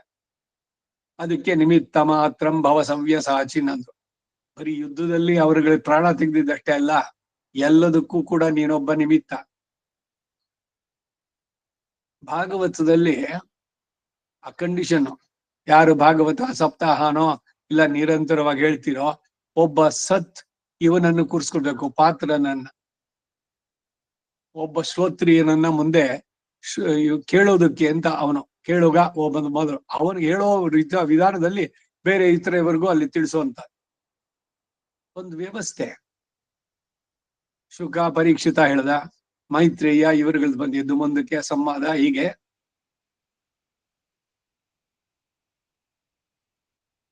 ಕೇಳವನಿಗೆ ಅಯೋಗ್ಯತೆಗಳು. ಇದರಿಂದ ಗುರುವಿನ ಉಪದೇಶಕ್ಕೆ ಅರ್ಹತೆಯೋ ಶಿಷ್ಯನಲ್ಲಿರುವ ಅನಸೂಯತ್ವ ಎಂದು ಹೇಳಿದಂತಾಯ್ತು. ಉಪದೇಶದ ಔಚಿತ್ಯಕ್ಕೆ ಇದಕ್ಕಿಂತ ಹೆಚ್ಚ ಕಲ್ಯಾಣ ಗುಣಗಳನ್ನ ಅಪೇಕ್ಷಿಸುವುದಾದ್ರೆ ಉಪದೇಶಕ್ಕೆ ಅರ್ಹರೇ ದುರ್ಲಭವಾಗಿ ಪರಿಣಮಿಸಿತು, ಯಾರು ಸಿಗೋದೇ ಇಲ್ಲ ಅಂತ ಆಗತ್ತೆ. ಹಾಗೆ ನೋಡಿದ್ರೆ ಅರ್ಜುನಾದಿಗಳು ದೋಷಿಗಳೇ. ದ್ಯೂತದಲ್ಲಿ ಪ್ರವರ್ತಿಸಿ ಪತಿವ್ರತ ಶಿರೋಮಣಿಯನ್ನ ವಿಕ್ರಯಿಸಿ ಆಕಿ ಬಹಿಷ್ಠೆಯಾಗಿರುವಾಗ ದುರುಳ ದುಶ್ಯಾಸನನು ಕೇಶಗ್ರಹಣದ ಮೂಲಕ ಸಭೆಗೆ ಎಳೆದುಕೊಂಡು ಹೋಗಿ ಮಾನಭಂಗವನ್ನು ಮಾಡುವಾಗ ದುಷ್ಟರಾಗಿ ಅಕ್ರಮವನ್ನು ನಡೆಸುವವರನ್ನ ಶಿಕ್ಷಿಸುವುದು ಕ್ಷತ್ರಿಯ ಧರ್ಮವಾಗಿದ್ರು ಕೂಡ ತಟಸ್ಥರಾಗಿದ್ದ ಅಧರ್ಮಿಗಳೆಂದೇ ಹೇಳಿಸ್ಕೊಳ್ತಾರೆ. ಬರೀ ಪಂಚಪಾಂಡವರಲ್ಲ, ಇನ್ಕ್ಲೂಡಿಂಗ್ ಭೀಷ್ಮ. ತಲೆ ಬಗ್ಗಿಸ್ಕೊಂಡು ಕೂತ್ಕೊಂಡಿದ್ರೆ ಅನ್ಯಾಯ ನಡೀತಾ ಇದೆ. ಏನ್ ಅವಾಗ ಯಾರದು ಮಾತೇ ಇಲ್ವಾ? ಸಭೆಯಲ್ಲಿ ಅಷ್ಟು ಜನ ಸೇರಿದ್ರಲ್ಲ, ಈ 4 ಜನ ಬಿಟ್ರೆ ಶಕುನಿ, ಕರ್ಣ, ದುಶ್ಯಾಸನ, ದುರ್ಯೋಧನ, ಇವರನ್ನ ಹೋಗ್ಲಿ ಅವನು ಯುವರಾಜ ಪಟ್ಟ. ಇನ್ನು ಯಾರು ಆ ಸಂದರ್ಭದಲ್ಲಿ ರಾಜ ಯಾರು? ಧೃತರಾಷ್ಟ್ರ. ಇನ್ನು ಯುವರಾಜ ಇದಕ್ಕೆ ಅಂತ ಅವನೇ ಸ್ವತಃ ಘೋಷಿಸ್ಕೊಂಡು ಇದ್ ಮಾಡಿದ್ದಷ್ಟೇ. ಅವನಿಗೆ ಬರ್ಬೇಕಾಗಿತ್ತು ಮಗ ಅಂತ ಹೇಳೋದು ಎಲ್ಲ ಸರಿ. ಇಲ್ಲ, ಮಗನಿಗೆ ವಹಿಸ್ಬಿಟ್ರೆ ಅವನ್ ಕಾಡ್ಗೆ ಹೋಗ್ಬೇಕು, ವಾನಪ್ರಸ್ಥಕ್ಕೆ ಬಿಟ್ಕೊಟ್ಟಿದ್ನೋ ಧೃತರಾಷ್ಟ್ರ. ಎಷ್ಟು ಸೂಕ್ಷ್ಮವಾಗಿ ಇವೆಲ್ಲ ಗಮನಿಸ್ಬೇಕು. ಈಗ ಪ್ರತಿ ಒಂದೊಂದ್ರಲ್ಲೂ ಕೂಡ ಸಂಜಯ ಒಂದೊಂದು ಮಾತು ಹೇಳ್ಬೇಕಾದ್ರು ಎಲ್ಲ ನಿನ್ನ ಅವಿವೇಕದ ಫಲ, ನಿನ್ನ ಅತಿಯಾದ ಮೋಹ, ಅದು ಇದಕ್ಕೆಲ್ಲ ಮೂಲ ಕಾರಣ. ಅಧರ್ಮದ ಬೇರು ಎಲ್ಲಿದೆ ಅಂದ್ರೆ ಅಲ್ಲಿ. ಇಲ್ಲ, ಧೃತರಾಷ್ಟ್ರನಾದವನು ದುರ್ಯೋಧನ ಕೊಟ್ಟ ಮೇಲೆ ಎಲ್ಲ ಒಪ್ಪಿಸ್ಬಿಟ್ಟು ಕಾಡು ಕೊಟ್ಟೋಗ್ಬೇಕಾಗಿತ್ತು. ಮಗ ನೀನ್ ನಡ್ಸ್ಕೊ ಅಂತ ಅವನ ಹಣೆ ಬರಹ. ತಾನ್ ರಾಜನಾಗೂ ಇರ್ಬೇಕು, ತನ್ನ ಮಗನಿಗೆ ಅದ್ ಸಿಗ್ಬೇಕು, ತನ್ನ ತಮ್ಮನ ಮಕ್ಕಳಿಗೆ ಸಿಗಬಾರದು. ಎಷ್ಟು ವಿಷಯಗಳು.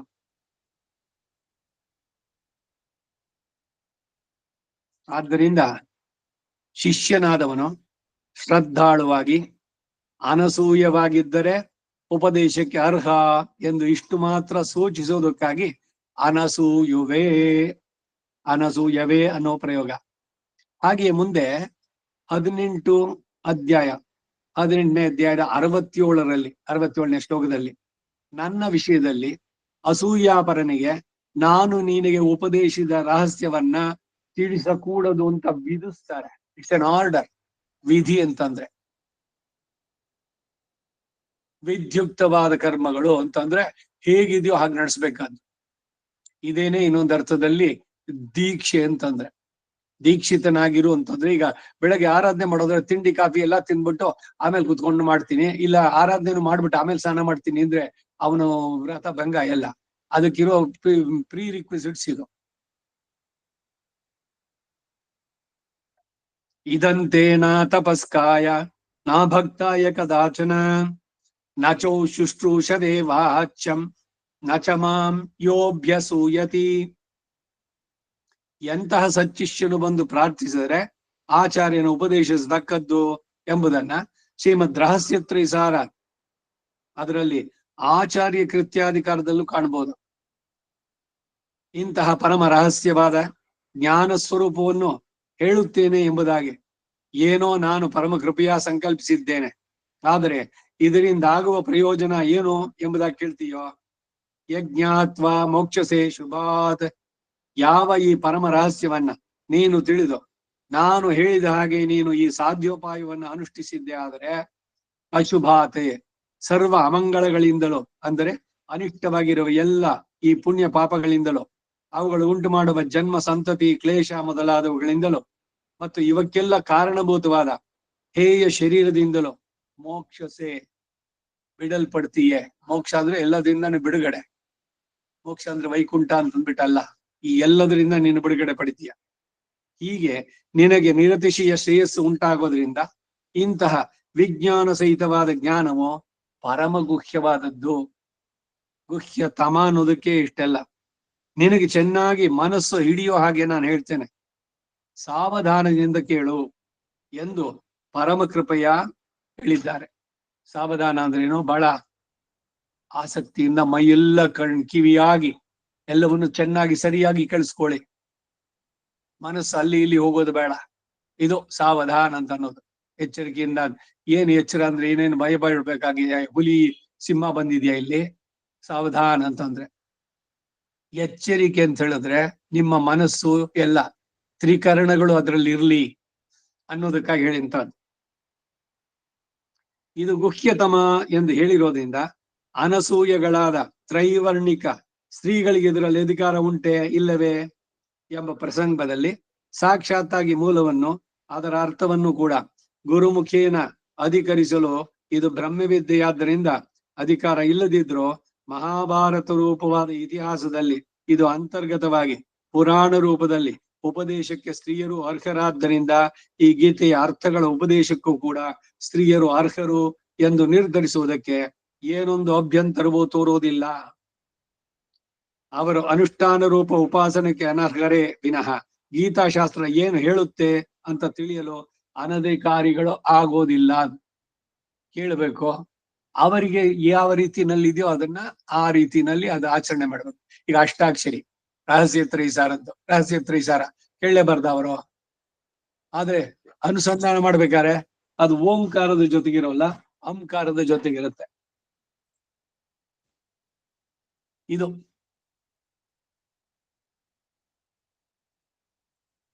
ಇದಿಷ್ಟು ಮೊದಲನೇ ಶ್ಲೋಕಕ್ಕೆ ಅರ್ಥವನ್ನು ಹೇಳಿದ್ದವರು. ಈಗ ರಾಮಾನುಜರ ಮಾತು ಭಾಷ್ಯ. ಉಪಾಸಕ ಭೇದ ನಿಬಂಧನಾ ವಿಶೇಷಾಃ ಪ್ರತಿಪಾದಿತಾಃ. ಇದಾನೀಂ ಉಪಾಸ್ಯಸ್ಯ ಪರಮಪುರುಷಸ್ಯ ಮಾಹಾತ್ಮ್ಯಂ ಜ್ಞಾನಿನಾಂಚ ವಿಶೇಷಂ ವಿಶೋಧ್ಯ ಭಕ್ತಿರೂಪಸ್ಯೋಪಾಸನಸ್ಯ ಸ್ವರೂಪಂ ಉಚ್ಯತೆ. ಇದಂತು ತೇ ಗುಹ್ಯತಮ ಭಕ್ತಿರೂಪಂ ಉಪಾಸನಾಖ್ಯಂ ಜ್ಞಾನಂ ವಿಜ್ಞಾನ ಸಹಿತಂ ಉಪಾಸನಗತ ವಿಶೇಷ ಜ್ಞಾನ ಸಹಿತಂ ಅನಸೂಯವೇ ತೇ ಪ್ರವಕ್ಷ್ಯಾಮಿ. ಮದ್ವಿಷಯಂ ಸಕಲೇತರ ವಿಸಜಾತೀಯಂ ಅಪರಿಮಿತ ಪ್ರಕಾರಂ ಮಾಹಾತ್ಮ್ಯಂ ಶ್ರುತ್ವಾ ಏವಮೇವ ಸಂಭವತಿ ಇತಿ ಮನ್ವಾನಾಯ ತೇ ಪ್ರವಕ್ಷ್ಯಾಮಿ ಇತ್ಯರ್ಥಃ. ಯಜ್ಞಾನಮನುಷ್ಠಾನ ಪರ್ಯಂತಂ ಜ್ಞಾತ್ವಾ ಮತ್ ಪ್ರಾಪ್ತಿ ವಿರೋಧಿನಃ ಸರ್ವಸ್ಮಾದ್ ಅಶುಭಾನ್ ಮೋಕ್ಷಸೆ. ಇದಿಷ್ಟು ರಾಮಾನುಜರ ಮಾತು ಭಾಷ್ಯ ಈ ಮೊದಲನೇ ಶ್ಲೋಕಕ್ಕೆ. ಭಾಷ್ಯದ ಅರ್ಥ ಹಿಂದೆ ಏನ್ ಹೇಳಲ್ಪಟ್ಟಿತು, ಮುಂದೆ ಏನ್ ಹೇಳಲ್ಪಡತ್ತೆ, ಇವೆರಡಕ್ಕೂ ಸಂಗತಿ ಹೀಗೆ, ಸಂಬಂಧ ಹೇಗೆ ಎಂದು ಒಂದು ವಾಕ್ಯದಿಂದ ವ್ಯಕ್ತಪಡಿಸಿ ಮುಂದಿನ ವಾಕ್ಯದಿಂದ ಈ 9ನೇ ಅಧ್ಯಾಯದಲ್ಲಿ ಏನ್ ಹೇಳಲ್ಪಡುತ್ತೆ ಎಂಬುದನ್ನ ಸಂಗ್ರಹವಾಗಿ ಸೂಚಿಸ್ತಾರೆ. ಹಿಂದೆ 8ನೇ ಅಧ್ಯಾಯದಲ್ಲಿ ಉಪಾಸಕ ಭೇದ ನಿಬಂಧನಾ ವಿಶೇಷಾಃ, ಈ 4 ವಿಧ ಉಪಾಸಕರಿಗೂ ಇರುವ ಭೇದಕ್ಕೆ ಕಾರಣಭೂತವಾದ ವಿಶೇಷಗಳು ಅಂದ್ರೆ ಜ್ಞಾತವ್ಯಗಳಾದ ಉಪಾದೇಯಗಳಾದ ವಿಶೇಷಗಳು ಎಂಬ ಭಾವ. ಉಪಪಾದಿತಾಃ ಉಪಪಾದಿಸಲ್ಪಟ್ಟವು. ಇದಾನಿ ಈ 9ನೇ ಅಧ್ಯಾಯದಲ್ಲಾದ್ರೂ 1 ಉಪಾಸ್ಯನಾದ ಪರಮಪುರುಷನ ಮಹಾತ್ಮೆ, 2 ಜ್ಞಾನಿನಾಂಚ ವಿಶೇಷಂ ವಿಶೋಧ್ಯ ಜ್ಞಾನಿಗಳ ವೈಲಕ್ಷಣ್ಯವನ್ನ ಅನುವಾದ ಮೂಲಕ ವಿವೇಚನೆ ಮಾಡಿ, 3 ಭಕ್ತಿರೂಪಸ್ಯ ಉಪಾಸನಸ್ಯ ಭಕ್ತಿರೂಪವಾದ ಉಪಾಸನದ ಸ್ವರೂಪಂ ಉಚ್ಯತೆ, ಸ್ವರೂಪವು ಹೇಳಲ್ಪಡುತ್ತೆ. ಹೀಗೆ ಈ 3 ವಿಷಯಗಳು ಹೇಳಲ್ಪಟ್ಟರು ಕೂಡ ಮೊದಲಿನ 2 ಹೇಳಿದ ವಿಷಯಗಳ ಅನುವಾದ. ಆದ್ದರಿಂದ ಈ ಅಧ್ಯಾಯದಲ್ಲಿ ಮುಖ್ಯವಾಗಿ ಹೇಳಲ್ಪಡುವುದು ಭಕ್ತಿ ಯೋಗದ ಸ್ವರೂಪ ಎಂಬ ಭಾವ. 1 ನಿಮಿಷ ಬಂದೆ.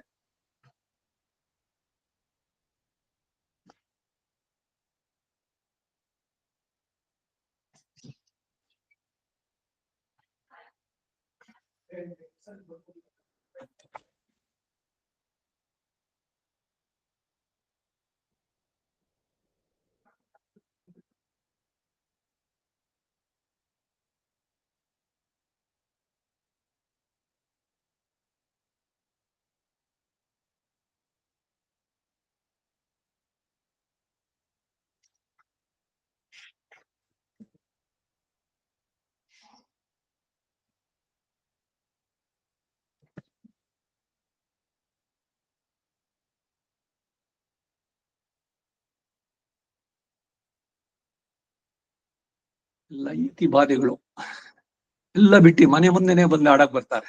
ಅವ್ರು ಏನ್ ಕಿರ್ಸ್ತಾರೋದು ಎಲ್ಲ ರೆಕಾರ್ಡ್ ಆಗುತ್ತೆ. ಆಯ್ತು, ಬರೋಣ ವಿಷಯಕ್ಕೆ. ಯಾಮನರ ಸಂಗ್ರಹ ಶ್ಲೋಕದಲ್ಲಿ ಗೀತಾರ್ಥ ಸಂಗ್ರಹ 4 ವಿಷಯಗಳು ಹೇಳಲ್ಪಡುತ್ತೆ ಅಂತ ಹೇಳ್ತಾರೆ. ಅದು ಯಾವುದು ಅಂತಂದ್ರೆ 1 ಸ್ವಮಹಾತ್ಮ್ಯಂ, ತನ್ನ ಮಹಾತ್ಮೆ. 2 ಮನುಷ್ಯತ್ವೇ ಪರತ್ವಂಚ, ಮನುಷ್ಯ ಭಾವ ಇದ್ರು ಪರತ್ವವು ಇವೆರಡು ಇಲ್ಲಿ ಪರಮ ಪುರುಷಸ್ಯ ಮಾಹಾತ್ಮ್ಯಂ ಎಂದು ಸೇರಿಸಿ ಹೇಳಲ್ಪಟ್ಟಿದ್ದು. 3 ಮಹಾತ್ಮಾನಾಂ ವಿಶೇಷ, ಇದೇ ಜ್ಞಾನಿನಾಂ ವಿಶೇಷ ಎಂದು ಇಲ್ಲಿ ಹೇಳಲ್ಪಟ್ಟಿದೆ. 4 ಯೋಗೋ ಭಕ್ತಿ ರೂಪ ಪ್ರಕೀರ್ತತಃ, ಇದೇ ಭಕ್ತಿ ರೂಪವಾದ ಉಪಾಸನದ ಸ್ವರೂಪ ಎಂದು ಸೂಚಿಸಲ್ಪಟ್ಟಿದ್ದು. ಶ್ರುತಿಗಳಲ್ಲಿ ಉಪಾಸನವೇ ಬ್ರಹ್ಮ ವಿದ್ಯೆಗಳಲ್ಲಿ ಸಾಧ್ಯೋಪಾಯವಾಗಿ ವಿಧಿಸಲ್ಪಟ್ಟಿದೆ. ಅದೇ ಇಲ್ಲಿ ಭಕ್ತಿ ಶಬ್ದದಿಂದ ವಿಧಿಸಲ್ಪಟ್ಟಿರುತ್ತದೆ ಎಂಬ ಭಾವ. ಭಕ್ತಿ ಸ್ವರೂಪವೇ ಈ ಅಧ್ಯಾಯದಲ್ಲಿ ಹೇಳಲ್ಪಟ್ಟಿರುವುದು ಎಂದು ಹೇಗೆ ನಿರ್ಣಯಿಸುವುದು ಅಂದ್ರೆ, ಉಪಕ್ರಮ ಉಪಸಂಹಾರವ ಅಭ್ಯಾಸೋ ಪೂರ್ವತ ಫಲಂ ಅರ್ಥವಾದೋಪಪತ್ತಿ ಚ ಲಿಂಗಂ ತಾತ್ಪರ್ಯ ನಿರ್ಣಯೇ ಅಂತ ಹೇಳಿರುವ ಮೇರೆಗೆ ಉಪಕ್ರಮದಲ್ಲಿ ಇದಂತುತೇ ಗುಹ್ಯತಮಂ ಎಂದು ಈ ಜ್ಞಾನ ರೂಪವಾದದ್ದನ್ನೇ ಪ್ರಶಂಸಿಸಿ ಹೇಳಿರೋದ್ರಿಂದಲೂ, ಮನ್ಮನಾಭವ 9ನೇ ಅಧ್ಯಾಯದ 34ನೇ ಶ್ಲೋಕ ಎಂದು ಉಪಸಂಹಾರ ಇರೋದ್ರಿಂದಲೂ, ಅಧ್ಯಾಯದ ಮಧ್ಯದಲ್ಲೂ ಬಹುವಾಗಿ ಭಜನದ ಅಭ್ಯಾಸವೇ ಹೇಳಲ್ಪಟ್ಟಿರೋದ್ರಿಂದ ಅದಕ್ಕೆ ಪ್ರತ್ಯಕ್ಷ ರೂಪತ್ವವೇನೋ, ನಿರತಿಶಯ ಪ್ರಿಯತ್ವವೇನೋ, ಕೀರ್ತನ ಯತನ ನಮಸ್ಕಾರದ ಆದಿಗಳೇನೋ ಇವುಗಳನ್ನ ಅಪೂರ್ವವಾಗಿ ಇಲ್ಲಿ ಭಕ್ತಿ ರೂಪಕ್ಕೆ ಸೇರಿದವು ಎಂದು ಉಪವಾದಿಸುವುದರಿಂದಲೂ, ಇದರ ಸ್ವರೂಪದಿಂದಲೇ ನಿರತಿಶಯವಾದ ಫಲವನ್ನು ಸಾಧಿಸಿಕೊಡುವ ಶಕ್ತಿ ಉಂಟು ಎಂದು ಪ್ರತಿಪಾದಿಸಿ ಇರೋದ್ರಿಂದಲೂ ಕೂಡ ರಾಜವಿದ್ಯಾ ಇತ್ಯಾದಿ ಪ್ರಶಂಸೆಗಳ ಮೂಲಕ ಅರ್ಥವಾದವೂ ಕೂಡ ತೋರಿ ಬರೋದರಿಂದಲೂ, ಹೀಗೆ ಎಲ್ಲ ತಾತ್ಪರ್ಯ ನಿರ್ಣಯ ಮಾಡುವ ಹೇತುಗಳಿಂದಲೂ ಈ ಅಧ್ಯಾಯದಲ್ಲಿ ಪ್ರಧಾನ ವಿಷಯವಾಗಿ ಹೇಳಿರೋದು ಭಕ್ತಿ ಸ್ವರೂಪದ ನಿಷ್ಕರ್ಷೆಯೇ ಎಂದು ನಿಸ್ಸಂದೇಹವಾಗಿ ಹೇಳಬಹುದು ಎಂದು ತಾತ್ಪರ್ಯ. ಇದಂ ತು ಎಂದು ಪ್ರಾರಂಭಿಸುವುದರಿಂದ ಮುಂದೆ ಹೇಳುವ ಭಕ್ತಿ ಯೋಗದ ಸ್ವರೂಪ ಹಿಂದೆ ಹೇಳಿದ ಕರ್ಮಯೋಗ ಜ್ಞಾನ ಯೋಗಗಳಿಗಿಂತ ಅತಿಶಯವಾಗಿ ಅವುಗಳೇ ಗುಹ್ಯ ತರಗಳಾದ್ರೂ ಕೂಡ ಇದು ವಿಲಕ್ಷಣವಾಗಿ ಗುಹ್ಯತಮ ಎಂದು ಹೇಳಿದ್ದಾರೆ. ಇದಂತುದೇ ಗುಹ್ಯತಮಂ ಎಂದು ಶ್ರೀಕೃಷ್ಣನು ಆರಂಭಿಸಿರುವುದನ್ನ ವಿಮರ್ಶೆ ಮಾಡಿ ನೋಡಿದ್ರೆ, ಅರ್ಜುನನನ್ನ ಪ್ರೋತ್ಸಾಹಿಸಿ ಆತನಿಗೆ ತನ್ನ ಉಪದೇಶದಲ್ಲಿ ಅಭಿರುಚಿಯನ್ನು ಉಂಟು ಮಾಡಿ ಅದನ್ನ ಗ್ರಹಿಸಿ ತದನುಸಾರವಾಗಿ ಅನುಷ್ಠಿಸಲಿ ಎಂದು ಈ ಮುಂದೆ ಉಪದೇಶಿಸುವುದನ್ನ ಗೋಪ್ಯವಾಗಿ ಇಟ್ಟುಕೊಂಡು ಉಪದೇಶಕ್ಕೆ ಅರ್ಹನಾದ ಶಿಷ್ಯನಿಗೆ ಮಾತ್ರವೇ ವಿನಿಯೋಗಿಸತಕ್ಕದ್ದು ಎಂಬ ಭಾವವನ್ನು ಸೂಚಿಸ್ತಾರೆ. ನೋಡಿ, ಸಂಪ್ರದಾಯ ಪರಂಪರೆಯಲ್ಲಿ ಎಷ್ಟು ಬಿಗಿಯಾಗಿ ಬರುವಂತದ್ದು. ಗುರುವಾದವನು ಶಿಷ್ಯನಿಗೆ ಹೇಳ್ಬೇಕಾದ್ರೆ ಅವನು ಶ್ರದ್ಧೆಯಿಂದ ಅನಸೂಯನಾಗಿ ಕಲಿಬೇಕು, ಮುಂದಕ್ಕೆ ಸತ್ಪಾತ್ರರಲ್ಲಿ ಅದನ್ನ ತಿಳಿಸಬೇಕು. ಎಲ್ಲ ಬಹಳ ಬಿಗಿಯಾದಂತಹ ವ್ಯವಸ್ಥೆ. ಅವಾಗೇನು ಅಂದ್ರೆ ಆ ಗ್ರಂಥಕ್ಕೋ ಆ ವಿಷಯಕ್ಕೋ ಆ ಗೌರವ ಇವೆಲ್ಲ ಉಂಟಾಗುತ್ತೆ, ಅದರ ಪ್ರಾಧಾನ್ಯತೆ. ಇದಂತುತೇ ಗುಹ್ಯತಮ, ಈ ಮುಂದೆ ನೀವೇ ಉಪದೇಶಿಸುವ ಅತ್ಯಂತ ಗೋಪ್ಯವಾದದ್ದು ಯಾವುದು ಅಂತಂದ್ರೆ ಭಕ್ತಿ ರೂಪವಾದಂತಹ ಉಪಾಸನಾಖ್ಯಂ, ಉಪಾಸನಾ ಎಂದು ಹೇಳಿಸಿಕೊಳ್ಳೋದು. ಅದೇ ಜ್ಞಾನ ವಿಜ್ಞಾನ ಸಹಿತಂ ಎಂದು ಇಲ್ಲಿ ಹೇಳಲ್ಪಟ್ಟಿದೆ. ಅದು ಯಾವುದು ಅಂತಂದ್ರೆ ಉಪಾಸನಗತ ವಿಶೇಷ ಜ್ಞಾನ ಸಹಿತಂ, ಉಪಾಸನವನ್ನ ಹೊಂದಿದ ವಿಶೇಷ ಜ್ಞಾನದಿಂದ ಕೂಡಿದ್ದು. ಇದನ್ನ ಅನಸೂಯವೇ, ಅಸೂಯ ರಹಿತನಾಗಿ ನನ್ನ ಮಾತಿನಲ್ಲಿ ಶ್ರದ್ಧಾಳುವಾದ ನಿನಗೆ ಪ್ರವಕ್ಷ್ಯಾಮಿ, ವಿಶದವಾಗಿ ಚೆನ್ನಾಗಿ ಸಂಪೂರ್ಣವಾಗಿ ಹೇಳ್ತೇನೆ. ಈ ಸಂದರ್ಭದಲ್ಲಿ ಈ ಮುಂದಿನ ಮನುಸ್ಮೃತಿಯ ವಾಕ್ಯ ಇಲ್ಲಿ ಅನುಸಂಧೇಯ. ವಿದ್ಯಾ ಬ್ರಾಹ್ಮಣ ಮೇತ್ಯಾಹ ಶೇವದಿಸ್ತೇಸ್ಮಿ ರಕ್ಷಮಾಂ ಅಸೂಯಕಾಯ ಮಾಂ ಮಾದಾಹ ತಥಾಸ್ಯಾಂ ವೀರವತ್ತಮ. ಬ್ರಹ್ಮವಿದ್ಯಾ ದೇವತೆಯೋ ಬ್ರಹ್ಮವಿತ್ತನ್ನು ಕುರಿತು ಹೇಳ್ತಾಳೆ. ಏನು ಅಂದ್ರೆ, ನಿನಗೆ ನಾನು ಪರತಂತ್ರಳಾಗಿದ್ದೇನೆ, ನನ್ನನ್ನು ನೀನು ರಕ್ಷಿಸತಕ್ಕದ್ದು. ಹೇಗೆಂದರೆ ಅಸೂಯಾಪರನಿಗೆ ನನ್ನನ್ನ ಕೊಡಬೇಡ, ಅಂದರೆ ಉಪದೇಶಿಸಬೇಡ. ಹಾಗೆ ಮಾತ್ರ ಮಾಡಿದ್ರೆ ನಾನು ವೀರ್ಯವತ್ತಳಾಗ್ತೇನೆ. ವೀರ್ಯವತ್ತಮಳು, ವೀರ್ಯವತ್ತರ ವೀರ್ಯವತ್ತಮ ಆಗ್ತೇನೆ. ಇದರ ಮುಖ್ಯ ಅಭಿಪ್ರಾಯ ಏನು ಅಂದ್ರೆ ಶ್ರದ್ಧಾಳುವಿಗೇನೆ ಉಪದೇಶಿಸತಕ್ಕದ್ದು ಎಂಬುದು. ಹಾಗಲ್ಲದೆ ಅಸೂಯಾಪರನಿಗೆ ಬಂದು ಪ್ರಾರ್ಥಿಸಿದನಲ್ಲ ಎಂದು ಪರೀಕ್ಷಿಸಿ ವಿವೇಕ್ಷಿಸಿ ನೋಡದೆ ಉಪದೇಶಿಸಿದ್ರೆ ಉಪದೇಶಕನ ಬ್ರಹ್ಮವಿದ್ಯೆ ವೀರ್ಯವತ್ತರಾಗೋದಿಲ್ಲ. ಹೇಳುವಂತವನಿಗೂ ಮರ್ತೋಗುತ್ತೆ. ಇದು ಕೂಡ ಪುರಾಣದಲ್ಲಿ ಉಲ್ಲೇಖ ಇದೆ. ನಾರದ ಒಮ್ಮೆ ಅಪಾತ್ರನಿಗೆ ಯಾವ್ದೋ ಹೇಳೋಕ್ ಹೋಗಿ ಅವನಿಗೂ ಎಲ್ಲ ಮರ್ತೋಯ್ತು ಅಂತ, ಮತ್ತೆ ಅವನು ಆಮೇಲೆ ಪಡೆದಿದ್ದು. ಬರೀ ಸುಮ್ಮನೆ ಉಪೇಕ್ಷೆ ಅಲ್ಲ.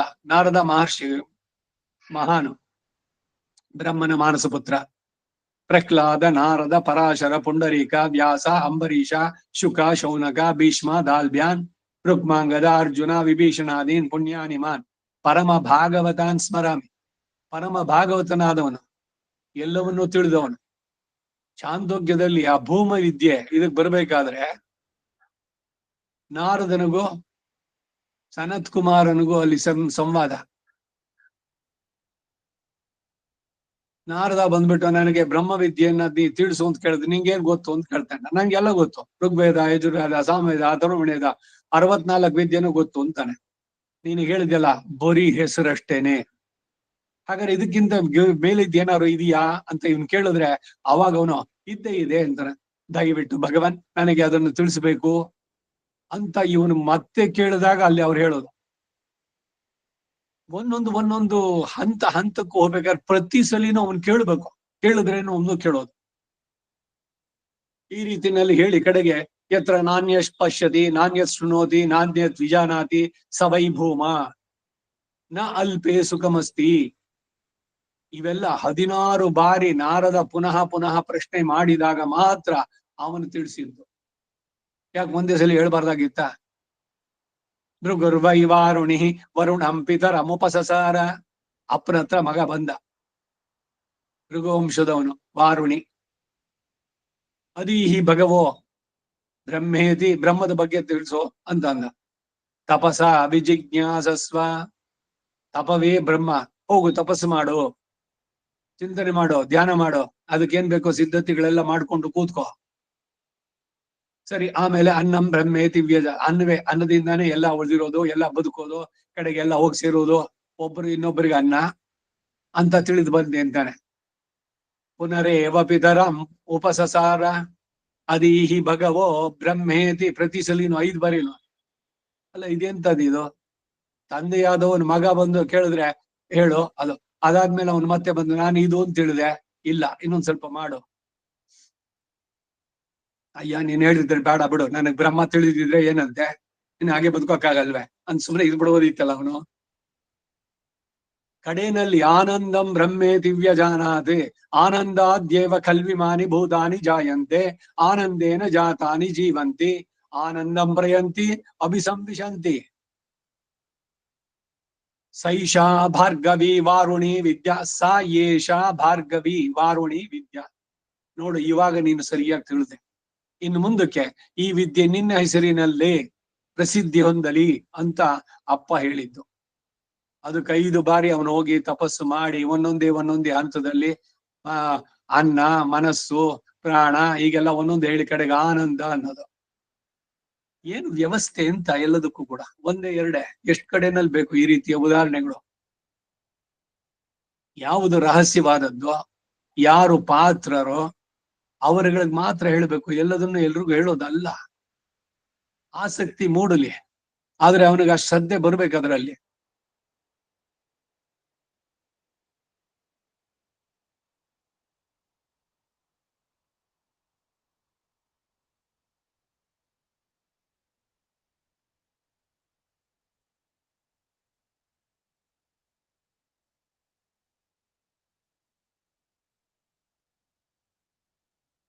ವಿಭೇದ ಅಲ್ಪಶ್ರುತೆ ಅಂತ ಇನ್ನೊಂದು ಮಾತು.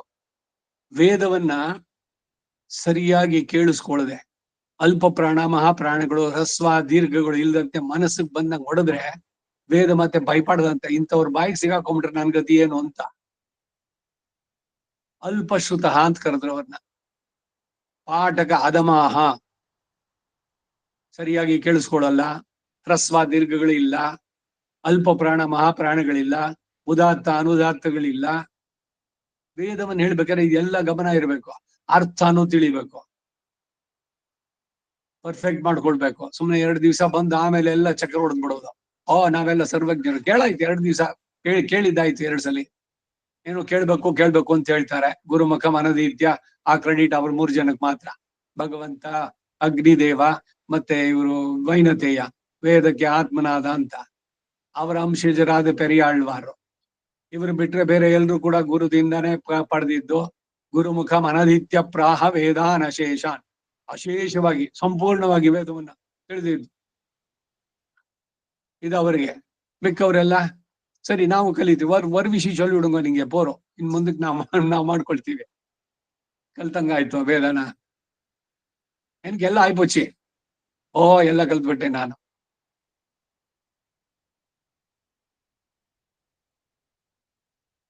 ಸೊ ಇವೆಲ್ಲವೂ ಕೂಡ ಗಮನಿಸಬೇಕಾದದ್ದಾಗತ್ತೆ.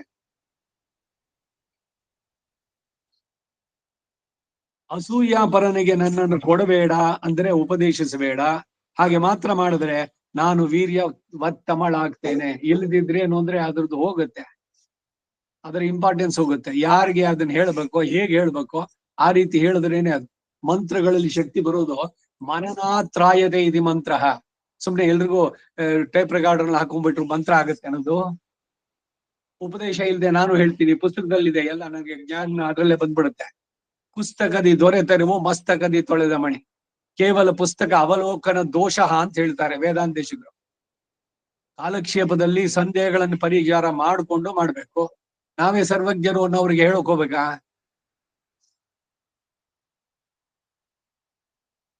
ಅಂದ್ರೆ ಮುಖ್ಯ ಅಭಿಪ್ರಾಯ ಏನು ಅಂದ್ರೆ ಶ್ರದ್ಧಾಳುವಿಗೇನೆ ಉಪದೇಶಿಸಕ್ಕದ್ದು.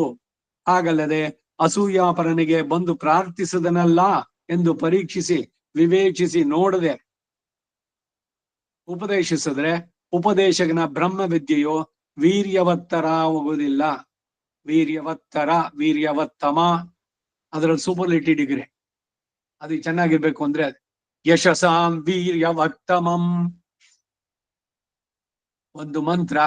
ಅದಕ್ಕೆ ನಿಜವಾಗ್ಲೂ ಅದು ಪೂರ್ಣ ಶಕ್ತಿಶಾಲಿ ಆಗೋದು ಯಾವಾಗ ಅಂದ್ರೆ ಈ ಡಿಸಿಪ್ಲಿನ್ ಎಲ್ಲ ಫಾಲೋ ಮಾಡಿದಾಗ. ಇದನ್ನ ತಿಳಿದೆ ಸುಮ್ಮನೆ ವಿಸಿಟಿಂಗ್ ಕಾರ್ಡು ಅದ್ರ ಹಿಂದ್ಗಡೆ ಮಂತ್ರಗಳನ್ನ ಹಾಕೊಟ್ಬಿಡೋದು. ನರಸಿಂಹ ಮಂತ್ರ, ಉಗ್ರಂ ವೀರಂ, ಅಯ್ಯೋ ಇದೆ ಕ್ಯಾಸೆಟ್ ಇದ್ರಲ್ಲಿ ಹಾಕಿದೆ, ವಿಸಿಟಿಂಗ್ ಕಾರ್ಡ್ ನಲ್ಲೇ ಸಿಗುತ್ತೆ. ಇಲ್ಲ ಸುದರ್ಶನ್ ಹೋಮದ್ದು ಜೆರಾಕ್ಸ್ ಮಾಡ್ಬಿಟ್ಟು ಎಲ್ಲ ಬಂದಿರೋರಿಗೆ ಎಲ್ರಿಗೂ ಕೊಟ್ಬಿಡಿ, ಎಲ್ಲರೂ ಸೊಲ್ಲಂಗೋ ಪರವಾಗಿಲ್ಲ, ಇಲ್ಲ ಏನೆಲ್ಲ ಇವ್ರು ಡಿಸೈಡ್ ಮಾಡ್ಬಿಡ್ತಾರೆ. ಅದು ಮಂತ್ರವಾಗತ್ತೆ ಎಲ್ರು ಹೇಳಿದ್ರೆ.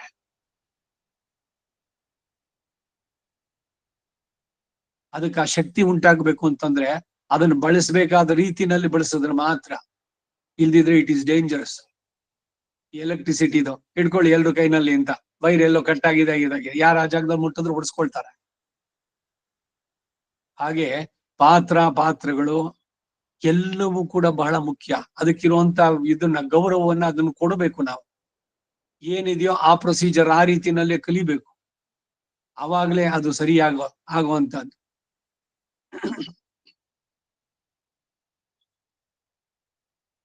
ಇದಕ್ಕೆ ನಿದರ್ಶನವಾಗಿ ಚತುರ್ಮುಖನು ಶ್ರದ್ಧಾಳುವಲ್ಲದ ಇಂದ್ರನು ಪ್ರಾರ್ಥಿಸಿದ ಮಾತ್ರದಿಂದ ಆತನಿಗೆ ಉಪದೇಶಿಸಿದ್ದರಿಂದ ಆತನ ಬ್ರಹ್ಮವಿದ್ಯೆಯೆಲ್ಲ ಶೈಥಿಲ್ಯ ಹೊಂದಿತು. ಆಗ ತನ್ನ ಮಗನಾದ ನಾರದನನ್ನ ಪ್ರಾರ್ಥಿಸಿ ಉಪದೇಶ ಹೊಂದಿದೆ ಎಂಬ ಪುರಾಣದ ಪ್ರಮಾಣ. ನೋಡಿ, ಇವರು ಇನ್ನೊಂದು ಉದಾಹರಣೆ ಕೊಡ್ತಾ ಇದ್ದಾರೆ. ಬ್ರಹ್ಮವಿದ್ಯೆ ಆ ಬ್ರಹ್ಮವಿದ್ಯೆಯೋ ಇದೇನ್ ಮಹಾ ಬ್ರಹ್ಮವಿದ್ಯೆನೋ, ಆ ಬ್ರಹ್ಮವಿದ್ಯೆಗೆ ಏನ್ ಬೇಕು? ಯಾಕೆ ಆ ಮಾತು ಬಂತು? ಇದನ್ನ ಬ್ರಹ್ಮವಿದ್ಯೆಯ ಬ್ರಹ್ಮವಿದ್ಯೆನಾ ಅಂತಂದ್ರೆ ಬ್ರಹ್ಮವಿದ್ಯೆ ಕಲಿಯೋಕ್ ಯೋಗ್ಯತೆ ಇದೆಯಾ? ಏನ್ ಮಾಡ್ತೀನಿ ಬಿಡಿ, ಇದೇನ್ ಮಹಾ ಬ್ರಹ್ಮವಿದ್ಯೆನೆ, ರೂಢಿನಲ್ಲಿ ಬರೆಯುವಂತ ಮಾತು. ಅದಕ್ಕೆ ಸಿದ್ಧತೆ ಎಲ್ಲ ಬೇಕು ಖಂಡಿತ. ಆಗಲೇ ಅದು ಸರಿಯಾಗಿ ಅರ್ಥ ಆಗುವಂತಹದ್ದು. ಅದರ ಶಕ್ತಿ, ಅದರ ಫಲ ಇವುಗಳನ್ನೆಲ್ಲ ಅನುಭವಿಸೋದಕ್ಕೆ ಸಾಧ್ಯವಾಗುವಂತಹದ್ದು. ಆದರೆ 7ನೇ ಅಧ್ಯಾಯದ 2ನೇ ಶ್ಲೋಕದಲ್ಲೂ ಜ್ಞಾನಂತೇಹಂ ಸವಿಜ್ಞಾನಂ ಇದಂ ವಕ್ಷ್ಯಾಮಿ ಅಶೇಷತಃ ಇಂತಹ ಪ್ರತಿಜ್ಞಾ ವಾಕ್ಯವೇ ಇರುವಾಗ ಇಲ್ಲಿ ಪುನಃ ಅಂತಹ ಪ್ರತಿಜ್ಞಾ ವಾಕ್ಯಕ್ಕೆ ಕಾರಣ ಏನು ಎಂಬ ಪ್ರಶ್ನೆ ನ್ಯಾಯವಾಗಿ ಉದಿಸುತ್ತೆ. 7ನೇ ಅಧ್ಯಾಯ ಅಲ್ಲೊಂದ್ಸಲಿ ಬಂದಾಯ್ತು. ಮತ್ತೆ ಇಲ್ಲಿ ಇದಂತುತೆ ಪರಮ ಗುಹ್ಯಂ ಅಂತ ಶುರು ಮಾಡದ್ನಲ್ಲ, 2ನೇ ಸಲ ಹೇಳ್ಬೇಕು ಅದ್ ಬೇಕಾ ಅನ್ನೋದು ಕೇಳ್ತಾ ಇದ್ದೆ.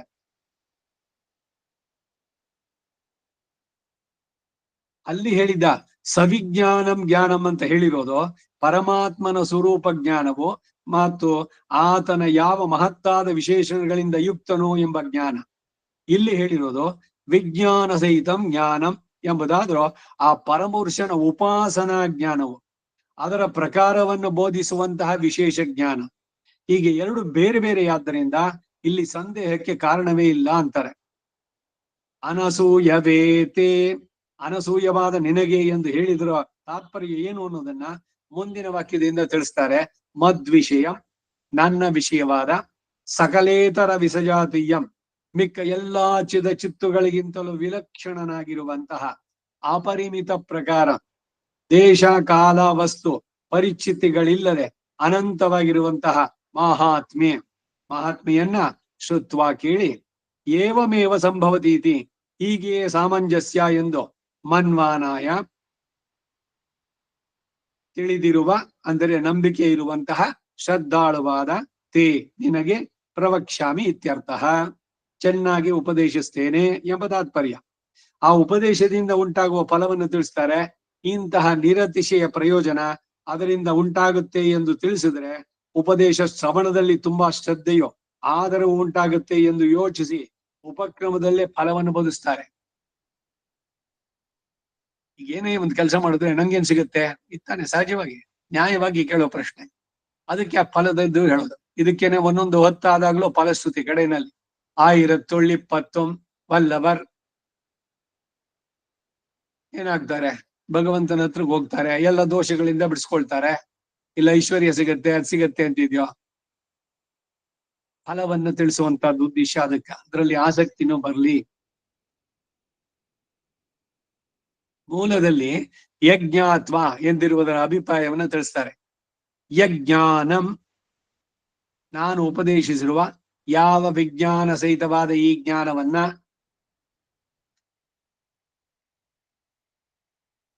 ಯಜ್ಞಾನಂ ಅನ್ಬೇಕಾದ್ರೆ ವಾವತ್ ಹಾಕಿದೆ, ಪ್ರಿಂಟಿಂಗ್ ಮಿಸ್ಟೇಕ್, ಬರೀ ಅಷ್ಟೇ. ಯಜ್ಞಾನಂ, ಯತ್ ಜ್ಞಾನಂ, ಯಜ್ಞಾನಂ, ಯಾವ ವಿಜ್ಞಾನ ಸಹಿತವಾದ ಈ ಜ್ಞಾನವನ್ನ ಅನುಷ್ಠಾನ ಪರ್ಯಂತಂ, ಅನುಷ್ಠಾನ ಪರ್ಯಂತರವಾಗಿ ಜ್ಞಾತ್ವ ತಿಳಿದವನಾಗಿ, ಇದು ಸಾಧ್ಯೋಪಾಯವಾದ್ದರಿಂದ ಈ ಜ್ಞಾನವು ಅನುಷ್ಠಾನ ರೂಪವಾಗಬೇಕು. ಬಹಳ ಬಹಳ ಮುಖ್ಯವಾದಂತ ಮಾತುಗಳಿವು. ನೀವ್ ಏನ್ ಕೇಳ್ತೀರೋ ಅದನ್ನ ನಿಮ್ಮ ಜೀವನದಲ್ಲಿ ಅಳವಡಿಸ್ಕೊಳ್ಬೇಕು. ಸುಮ್ನೆ ಈ ಕಿವಿನಲ್ಲಿ ಕೇಳಿ ಆ ಕಿವಿನಲ್ಲಿ ಬಿಟ್ಬಿಟ್ರೆ ಏನು ಪ್ರಯೋಜನ ಇಲ್ಲ. ಪುಣ್ಯವಂತ ಗೀತಾ ಭಾಷ್ಯ ನಾಮ್ಲು ಅಟೆಂಡ್ ಪಣ್ಣೋ, ಕೆನ್ನೆ ತಟ್ಕೊಂಡು ಎದ್ದು ಬಿಟ್ರೆ ಅಲ್ಲಿಗೆ ಅಷ್ಟೇ ಮುಗೀತು. ಅನುಷ್ಠಾನ ಪರ್ಯಂತ ಅಂದ್ರೆ ಎಷ್ಟೆಷ್ಟು ನಮ್ಮ ಜೀವನದಲ್ಲಿ ಅವುಗಳನ್ನು ಅಳವಡಿಸೋದಕ್ಕೆ ಸಾಧ್ಯವಾಗುತ್ತೆ ಅದನ್ನ ಮಾಡಬೇಕು. ಅವಾಗ್ಲೇ ಅದು ಸಿದ್ಧಿ. ಅನುಷ್ಠಾನ ರೂಪವಾಗಬೇಕು. ಮತ್ತು ಆ ಉಪಾಸನವೂ ಸಹ ಜ್ಞಾನ ರೂಪವಾದುದೇ ಎಂಬ ಅಭಿಪ್ರಾಯ. ಆದ್ದರಿಂದ ಜ್ಞಾನ ಶಬ್ದವೂ ಕೂಡ ವೇದನ ಭಕ್ತಿ ಶಬ್ದಗಳ ಹಾಗೆ ಉಪಾಸನವನ್ನೇ ಬೋಧಿಸುತ್ತೆ ಅಂತ ಭಾವಿಸಬಹುದು. ಇಲ್ಲಿ ಜ್ಞಾನ ಅಂದ್ರೆ ಉಪಾಸನೆ ಅಂತ ಕೂಡ ಆಗುತ್ತೆ ಅಂದ್ರು. ಕಷಾಯ ಭಕ್ತಿ ಕರ್ಮಾಣಿ ಜಾನಂತು ಪರಮಾಗತಿ ಎಂದು ಹೇಳಿರುವ ಹಾಗೆ, ಜ್ಞಾನಾನ್ ಮೋಕ್ಷ ಅಂದರೆ ಉಪಾಸನಾತ್ ಮೋಕ್ಷ ಎಂಬುದೇ ಅಭಿಪ್ರಾಯ. ಏಕೆಂದರೆ ಉಪಾಸನವು ಜ್ಞಾನ ರೂಪವಾದ್ದರಿಂದ ಈ ಜ್ಞಾನವು ಉಪಾಸನಕ್ಕೆ ಹೇತುವಾಗಿ ತದ್ರೂಪವಾದ್ದರಿಂದ ಉಪಾಸನವನ್ನೇ ಬೋಧಿಸುತ್ತೆ ಎಂದು ಭಾವಿಸಬಹುದು. ಆದ್ದರಿಂದಲೇ ಅನುಷ್ಠಾನ ಪರ್ಯಂತಂ ಎಂಬ ವ್ಯಾಖ್ಯಾನ. ಈ ಅನುಷ್ಠಾನ ಪರ್ಯಂತಂ ಎಂಬ ಪ್ರಯೋಗದಿಂದ ಅದ್ವೈತ ಅಭಿಪ್ರಾಯವಾದಂತಹ ತತ್ವಮಸಿ ಇತ್ಯಾದಿ ವಾಕ್ಯಗಳ ಜನ್ಯ ಜ್ಞಾನವೇ ಉಪಾಯ, ಅದರಿಂದಲೇ ಮೋಕ್ಷವು, ಅಂತಹ ಜ್ಞಾನವನ್ನು ಉಳ್ಳವನು ಜೀವನ್ ಮುಕ್ತನು ಅಂತ ಹೇಳಿಕೆಯೋ ಶಾಸ್ತ್ರ ಸಮ್ಮತವಾದ ಅಭಿಪ್ರಾಯ ಅಲ್ಲ ಎಂದು ತಿಳಿಸೋದಕ್ಕಾಗಿ ಎಂದು ಕೂಡ ಭಾವಿಸ್ತಕ್ಕದ್ದು. ಅದ್ವೈತದ ಖಂಡನೆ. ಈಗೇನು ಅವರನ್ನ ಖಂಡಿಸಿ ಇಲ್ಲೇನೋ ಇವರು ಓಹೋ ನಾವು ಅದನ್ನ ಖಂಡಿಸಿದ್ವಿ ಅಂತ ಹೇಳ್ತಾ ಇಲ್ಲ. ಆ ರೀತಿ ಹೇಳಿದ್ರೆ ಸರಿಯಾಗಲ್ಲ ಅನ್ನೋದನ್ನ ಸ್ಪಷ್ಟನೆ ಮಾಡ್ತಾ ಇದ್ದಾರೆ. ದೇಶಿಗರು ಅಷ್ಟೇ ಅಭಿಪ್ರಾಯಗಳ ಬಗ್ಗೆ ಹೇಳ್ಬೇಕಾದ್ರೆ ಅವ್ರಿಗೆ ಯಾರು ಮಾಡಿದ್ರು ಅಥವಾ ಅವ್ರು ಯಾವ ಸಂಪ್ರದಾಯದ ಹೊರದು ಅದಕ್ಕಾಗಿ ಅವ್ರನ್ನ ಟೀಕಿಸ್ಬೇಕು ಅನ್ನೋ ಉದ್ದೇಶಕ್ಕೆ ಹೋಗಿಲ್ಲ. ಈ ರೀತಿ ನೀವ್ ಹೇಳಿದ್ರೆ ಬೇರೆ ಎಲ್ಲ ಮಾತುಗಳಿಗೆ ವಿರೋಧ ಬರುತ್ತೆ, ಅದು ಸಮಂಜಸವಾಗುವುದಿಲ್ಲ. ನೀವು ಭಗವಂತನಲ್ಲಿ ಪ್ರಾರ್ಥನೆ ಮಾಡಿದ್ರು ಅವನು ಕೊಡ್ಬೇಕು, ಯಾಕೆಂದ್ರೆ ಅವನು ಸರ್ವಜ್ಞ ಅಂತಂದ್ರೆ ಎಲ್ಲರಿಗೂ ಕೂಡ ಏನು ಸರ್ವಸ್ಯ ಮೋಕ್ಷ ಪ್ರಸಂಗಾದ. ಹಾಗಾದ್ರೆ ಎಲ್ರನ್ನು ಮೋಕ್ಷ ಕೊಡ್ಲಿ, ಮೋಕ್ಷಕ್ಕೆ ಎಲ್ರು ಹೋಗಿದ್ರು, ಎಲ್ರು ಅವನಿಂದಾನೇ ಉಂಟಾದವರು ತಾನೆ. ಇದೆಲ್ಲ ವೇದದಲ್ಲೇ ಹೇಳುತ್ತೆ, ಅವನಿಂದನೇ ಎಲ್ಲ. ನಾರಾಯಣ ದೇವ ಸಮುತ್ಪದ್ಯಂತೆ ನಾರಾಯಣೇ ಪ್ರವರ್ತಂತೆ ನಾರಾಯಣೇ ಪ್ರಲೀಯಂತೆ. ಸಾತ್ವಿಕರೋ ರಾಜಸಿಗಳೋ ತಾಮಸಿಗಳೋ ರಾಕ್ಷಸರೋ ದೇವತೆಗಳೋ ಪಿಶಾಚಿಗಳೋ ಯಾರೋ ಎಲ್ರು ತಾನೆ, ಎಲ್ರಿಗೂ ಕೊಡ್ಲಿ ಮೋಕ್ಷನ.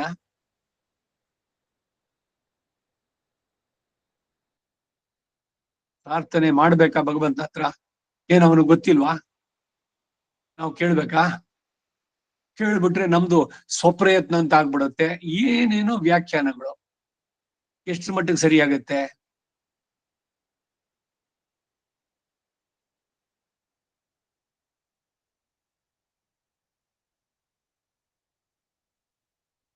ಬರೀ ಅಡಿಗೆಯ ಜ್ಞಾನದಿಂದ ಅಡಿಗೆಯ ಫಲವಾದ ಕ್ಷುನ್ ನಿವಾರಣೆ, ಕ್ಷುತ್ ಹಸಿವು ಆ ನಿವಾರಣೆ ಉಂಟಾಗತ್ತೇನೋ? ಬರೀ ಅಡಿಗೆ ಆಯ್ತು ಕೇಳ್ಬಿಡಿ ಎಲ್ಲ.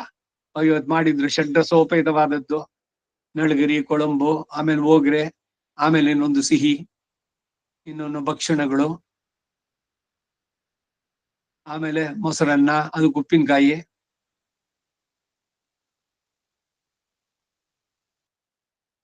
ಎಲ್ಲ ಕೇಳ್ಬಿಡಿ ಆಯ್ತಾ? ವಿருந்து ಸಾಪಾಡು. ಬರೀ ಅಡಿಗೆ ಜ್ಞಾನದಿಂದ ಅಥವಾ ಅದರ ಹೆಸರು ಹೇಳೋದ್ರಿಂದ ನಿಮ್ಮ ಹಸಿವು ನಿವಾರಣೆ ಉಂಟಾಗುತ್ತೇನೋ? ಅಡಿಗೆಯನ್ನ ಮಾಡಿ ಭುಂಜಿಸಿದ್ರೇನೆ ಫಲಸಿದ್ಧಿ ಹೇಗೋ ಹಾಗೆ ಇಲ್ಲಿಯೂ ಕೂಡ ಪರಮಾತ್ಮನ ಬಗ್ಗೆ ಜ್ಞಾನವನ್ನ ಪಡೆದು ಅದನ್ನು ಅನುಷ್ಠಿಸಿದ್ರೆ ಮೋಕ್ಷ. ಇದು ಅಂಡರ್ಲೈನ್ ಮಾಡಿ ಇಟ್ಕೊಳ್ಬೇಕಾದಂತ ಮಾತು. ಸುಮ್ನೆ ಕೇಳಿದ ತಕ್ಷಣ ಮೋಕ್ಷ ಅಲ್ಲ.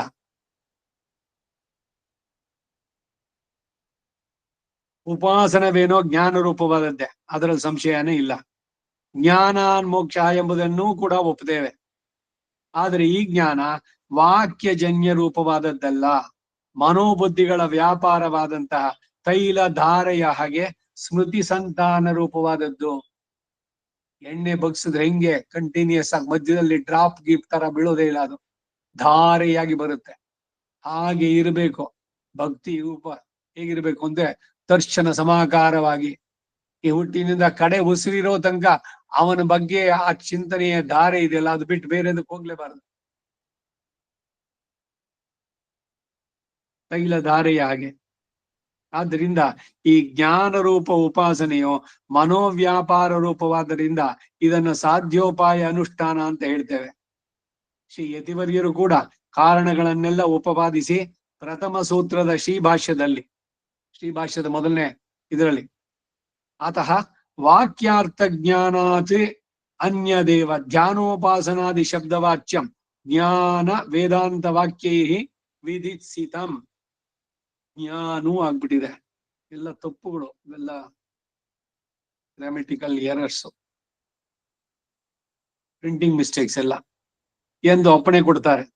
ಇಲ್ಲಿ ಜ್ಞಾನ ಶಬ್ದದಿಂದ ಹೇಳಲ್ಪಟ್ಟದ್ದು ವಾಕ್ಯಜನ್ಯ ಜ್ಞಾನಕ್ಕಿಂತ ಬೇರೆಯಾದ ಧ್ಯಾನ ಉಪಾಸನ ಶಬ್ದಗಳಿಂದ ವೇದಾಂತ ಶಾಸ್ತ್ರದಲ್ಲಿ ಧ್ಯಾಯೀತ, ಅದು ಧಾಯೀತ ಆಗಿದೆ. ತಾಕ್ ಯಾವತ್ ಹಾಕೊಳ್ಳಿ, ಉಪಾಸೀತ. ಪುಸ್ತಕ ಯಾರು ಇಟ್ಕೊಂಡಿದ್ದೀರೋ 2ನೇ ಸಂಪುಟ, ಪುಟ 1025 ಅದ್ರಲ್ಲಿ ಬರೋದು ಧ್ಯಾಯೀತ, ಉಪಾಸೀತ ಇತ್ಯಾದಿ ವಾಕ್ಯಗಳಿಂದ ವಿಧಿಸಲ್ಪಟ್ಟಿರುವುದು ಅಂತ ಹೇಳ್ತಾರೆ. ಆದ್ದರಿಂದ ಬರೀ ಜ್ಞಾನವು ಕಾರ್ಯಕಾರಿ ಎಲ್ಲ ಎಂದು ಅನುಷ್ಠಾನ ಪರ್ಯಂತವಾದುದು ಅಂತ ತಿಳಿಸಿದ್ರು. ಮತ್ ಪ್ರಾಪ್ತಿ ವಿರೋಧಿನಃ, ನನ್ನ ಪ್ರಾಪ್ತಿಗೆ ಪ್ರತಿಬಂಧಕಗಳಾಗಿರುವಂತಹ ಸರ್ವಸ್ಮಾದ ಅಶುಭಾದ, ಸಮಸ್ತವಾದ ಅಶುಭಗಳಿಂದ, ಸಮಸ್ತ ಪುಣ್ಯ ಪಾಪಗಳಿಂದ ಮೋಕ್ಷಸೆ ಬಿಡಲ್ಪಡ್ತೀಯ. ಬರೀ ಪಾಪಗಳಿಂದ ಅಷ್ಟೇ ಅಲ್ಲ, ಪುಣ್ಯದಿಂದನೂ ಬಿಡುಗಡೆ. ಯಾಕೆಂದ್ರೆ ಅದು ಬಂಧಕ. ಸರ್ವಸ್ಮಾತ್ ಅಂದಾಗ ಶುಭಾಶುಭಗಳು, ಎಲ್ಲ ಫಲಗಳು, ಎಲ್ಲದರಿಂದ ಬಿಡುಗಡೆ ಆದ್ಮೇಲೆ ನಿನಗೆ ಮೋಕ್ಷ. ಹೀಗೆ ಅನಿಷ್ಟ ನಿವೃತ್ತಿ ಯಾವಾಗ ಆಗುತ್ತೋ ಆಗ ಇಷ್ಟ ಪ್ರಾಪ್ತಿಯಾದಂತಹ ಪರಮಾತ್ಮ ಪ್ರಾಪ್ತಿ ನಿಸ್ಸಂಶಯವಾಗಿ ಸಿಗುತ್ತೆ ಅನ್ನೋದು. ಪಾಪವು ಹೇಗೆ ಪರಮಾತ್ಮ ಪ್ರಾಪ್ತಿಗೆ ವಿರೋಧವೋ, ಪುಣ್ಯವು ಹಾಗೆಯೇ ನಶ್ವರವಾದ ಸ್ವರ್ಗಾದಿ ಇತರ ಲೋಕ ಭೋಗಗಳನ್ನು ಕೊಟ್ಟು ಅನಂತರ ಪುನಃ ಸಂಸಾರಕ್ಕೆ ಬರುವುದಕ್ಕೆ ಕಾರಣವಾಗೋದ್ರಿಂದ ಅದು ಎರಡೂ ಕೂಡ ಬಂಧಕವೇ, ಪುಣ್ಯ ಪಾಪ ಎರಡೂ ಕೂಡ. ಆದ್ದರಿಂದ ಸರ್ವಸ್ಮಾತ್ ಅನ್ನೋ ಪ್ರಯೋಗ ಇಲ್ಲಿ. ಪಾಪವು ಕಬ್ಬಿಣದ ಸಂಕೋಲೆ ಆದ್ರೆ ಪುಣ್ಯವು ಚಿನ್ನದ ಬೇಡಿ. ಇವೆಲ್ಲ ಅನೇಕ ಬಾರಿ ಹೇಳಿದ್ದಾಗಿದೆ. ಇಷ್ಟು ಮಾತ್ರವೇ ವ್ಯತ್ಯಾಸ. ಅದು ಕಬ್ಬಿಣ, ಇದು ಚಿನ್ನ. ಅದು ಕಪ್ಪು ಲೋಹ, ಇದು ಹಳದಿ ಲೋಹ. ಆದ್ದರಿಂದ ಪುಣ್ಯ ಪಾಪಗಳೆರಡು ಮೋಕ್ಷ ಪ್ರಾಪ್ತಿಗೆ ಎರಡೂ ಕಳಿಬೇಕು. ಪುಣ್ಯನು ಸಂಪಾದನೆ, ಪುಣ್ಯಕ್ಕಾಗಿ ಅಂತ ಯಾವ ಕೆಲಸ ಮಾಡಬಾರ್ದು. ಪುಣ್ಯದ ಸಂಚಯನ ಮಾಡಿಟ್ಕೊಂಡ್ರೆ ಅದ್ರ ಫಲ ಅನುಭವಿಸೋಕೆ ನೀವು ಹೋಗ್ಬೇಕು ಸ್ವರ್ಗಲೋಕಗಳಿಗೆ. ಅಲ್ಲಿ ಅದನ್ನೆಲ್ಲ ಅನುಭವಿಸಿ ಖಾಲಿ ಆದ್ ಬಂದ್ ಮತ್ತೆ ವಾಪಸ್ ಬರ್ಬೇಕು. ಅಲ್ಲಿ ಹೋಗ್ಬಿಟ್ಟು ಬಂದೆ ಅಂತ ನಿಮ್ಮನ್ನೇನ್ ಮೇಲಕ್ಕೆ ಮೋಕ್ಷ ಕರ್ಕೊಂಡು ಹೋಗ್ಬಿಡಲ್ಲ, ಮತ್ತೆ ಸುತ್ತಿ ಇಲ್ಲಿ. ಪುಣ್ಯ ಪಾಪೇ ವಿಧೂಯ ನಿರಂಜನ ಪರಮಂ ಸಾಮ್ಯಮುಪೈತಿ ಅಂತ ಶ್ರುತಿ ಹೇಳುತ್ತೆ ಉಪನಿಷತ್ತು. ಆದರೆ ಹಿಂದೆ ಕರ್ಮಯೋಗದ ಮಹಾತ್ಮೆಯನ್ನು ತಿಳಿಸುವಾಗ ಅದು ಪಾಪಗಳನ್ನು ಹೋಗಲಾಡಿಸುತ್ತೆ ಅಂತ ಹೇಳಲ್ಪಟ್ಟಿದೆಯಲ್ಲ ಅಂದ್ರೆ ಅಲ್ಲಿ ಹೇಳಿದ ಪಾಪಗಳು ಆತ್ಮಾವಲೋಕನಕ್ಕೂ ಭಕ್ತಿ ಉತ್ಪತ್ತಿಗೂ ಪ್ರತಿಬಂಧಕಗಳಾದ ಪಾಪಗಳು, ಅವುಗಳ ನಾಶ ಮಾತ್ರ ಹೇಳಲ್ಪಟ್ಟಿದ್ದು. ಒಂದೊಂದ್ ಕಡೆ ಹೇಳಿದ್ದೆ ಮತ್ತೆ ಹೇಳಿದ್ದು ಅಂದ್ರೆ ಅದರ ಅರ್ಥಗಳು ಬೇರೆ ಬೇರೆ. ಅಲ್ಲಿ ಏನು ಅಂತಂದ್ರೆ ಆತ್ಮ ಸಾಕ್ಷಾತ್ಕಾರ, ನೀನ್ ಯಾರು ಅಂತ ತಿಳಿಯೋದಕ್ಕೆ ಯಾವ್ದು ಪ್ರತಿಬಂಧಕವಾಗಿತ್ತೋ ಅವುಗಳ ಪರಿಹಾರಕ್ಕೆ ಅಲ್ಲಿ. ಇಲ್ಲಿ ಆದ್ರೆ ಭಗವತ್ ಪ್ರಾಪ್ತಿಗೆ ವಿರೋಧಿಗಳಾದ ಸರ್ವ ಪಾಪಗಳ ನಾಶವನ್ನ ಇಲ್ಲಿ ಉಪದೇಶಿಸಿದ್ದು. ಹೀಗೆ ಅನುಷ್ಟ ನಿವೃತ್ತಿ ಲಭಿಸಿಯೇ ಇಷ್ಟ ಪ್ರಾಪ್ತಿಯೋ ಎಂಬುದು ಮೂಲ ಮಂತ್ರಾರ್ಥದಲ್ಲಿ ವ್ಯಕ್ತ. ಮೂಲ ಮಂತ್ರದ ಮೊದಲನೇ ಪದವಾದ ಪ್ರಣವವು ತನ್ನ ಪರಶೇಷತ್ವವನ್ನು ಬೋಧಿಸುತ್ತೆ.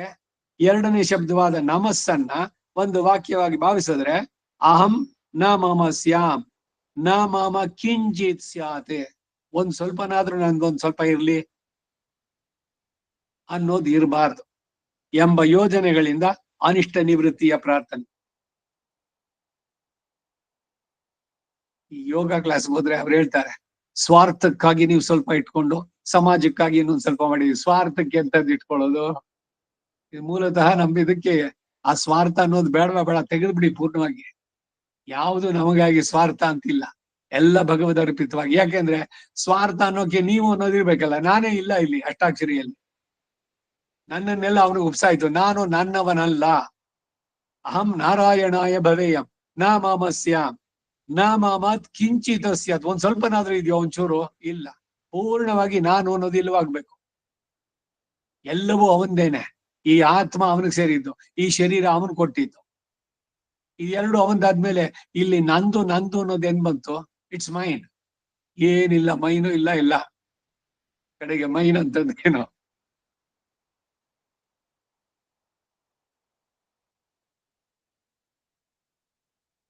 ಎಲ್ಲವನ್ನು ಭಗವಂತನಿಗೆ, ಮಾಡೋದೆಲ್ಲ ಅವನಿಗೆ, ಎಲ್ಲ ಅವನು ತಿಳಿಸಿದಂತೆ. ಇಲ್ಲಿ ನಮ್ ಸ್ವಾತಂತ್ರ್ಯವೂ ಇಲ್ಲ, ನಾವು ಸ್ವತಂತ್ರ ಆತ್ಮ ಭ್ರಮೆನೂ ಬೇಡ.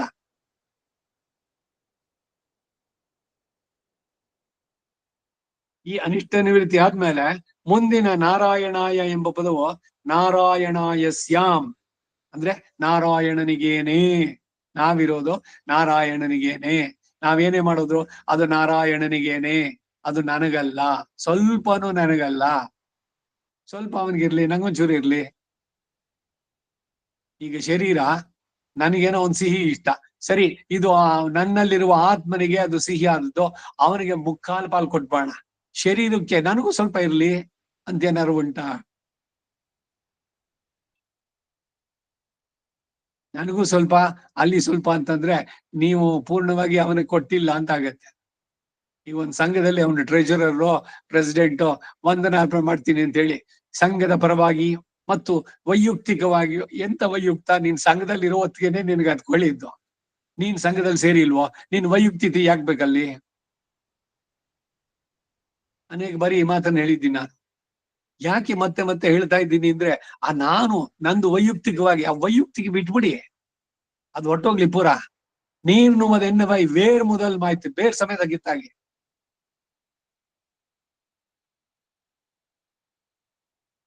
ಸಂಘದಿಂದ ನೀವು ಬೇರೆ ಇದ್ರೆ ಸರಿ, ಅದರಲ್ಲಿ ನೀವು ಒಬ್ಬರು ಪದಾಧಿಕಾರಿಗಳು, ನಿಮಗೆ ಆ ಕೆಲಸ ಕೊಟ್ಟಿದ್ದಾರೆ, ವಂದನಾರ್ಪಣೆ ಸಂಘದ ಪರವಾಗಿ ಎಲ್ಲ ವಂದನೆ ಸಲ್ಲಿಸಿ ಸಾಕು. ವೈಯಕ್ತಿಕವಾಗಿ ಅಂತ ಪದ ಉಪಯೋಗಿಸ್ಬೇಡಿ, ಅದು ತಪ್ಪಲ್ಲಿ ದೊಡ್ಡ ಅಪರಾಧ ಅದು. ಹಾಗೆ ಇಲ್ಲೂ ಅಷ್ಟೇ, ಭಗವಂತನಿಗಾಗಿ ಸ್ವಲ್ಪ, ನನಗೊಂದ್ ಸ್ವಲ್ಪ ಅಂದ್ರೆ ಭಗವಂತನಿಂದ ನೀವು ಬೇರೆ ಆದ್ರಿ, ನಿಮ್ಮ ಎಕ್ಸಿಸ್ಟೆನ್ಸ್ ಅದಿರಬಾರ್ದು ಅನ್ನೋದನ್ನ ಹೇಳ್ತಾ ಇರೋದು.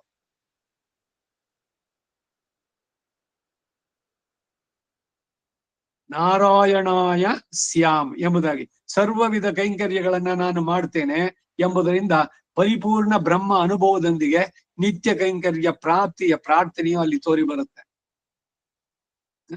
ಅದರಿಂದ ಮೊದಲನೆಯ ಪ್ರಾರ್ಥನೆಯಾದ ಅನಿಷ್ಟ ನಿವೃತ್ತಿಯೇ ಇಲ್ಲಿ ಹೇಳಲ್ಪಟ್ಟಿದ್ದು.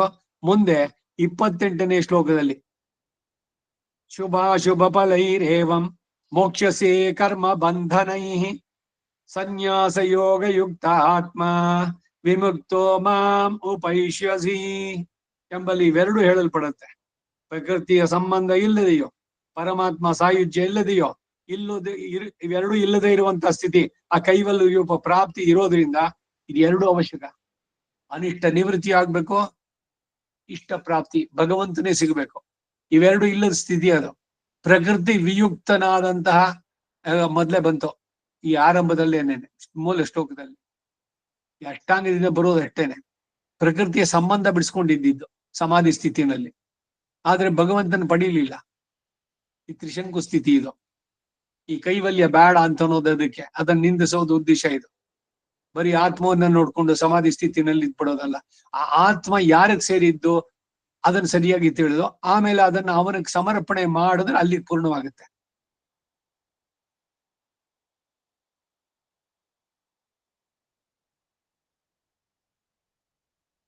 ಇದು ಅವಶ್ಯಕ ಅನ್ನೋದಕ್ಕೆ ಮೋಕ್ಷಸೇ ಶುಭಾತ್ ಎಂಬ ಪ್ರಯೋಗ.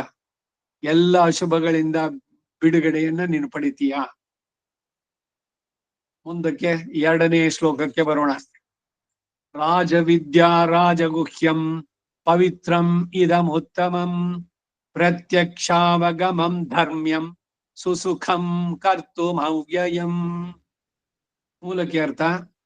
ಹಿಂದಿನ ಶ್ಲೋಕದಲ್ಲಿ ಶ್ರೀಕೃಷ್ಣ ಭಗವಾನ್ ರವರು ಅರ್ಜುನನಿಗೆ ಅಮೋಘವಾದ ತನ್ನ ಪ್ರಾಪ್ತಿಯನ್ನೇ ವಶ ಮಾಡಿಕೊಡುವಂತಹ ಜ್ಞಾನವನ್ನ, ಅದಕ್ಕೆ ಅನುಗುಣವಾದ ತಾವು ಹೇಳುವ ಅನುಷ್ಠಾನವನ್ನು ಉಪದೇಶಿಸಿದ್ರು.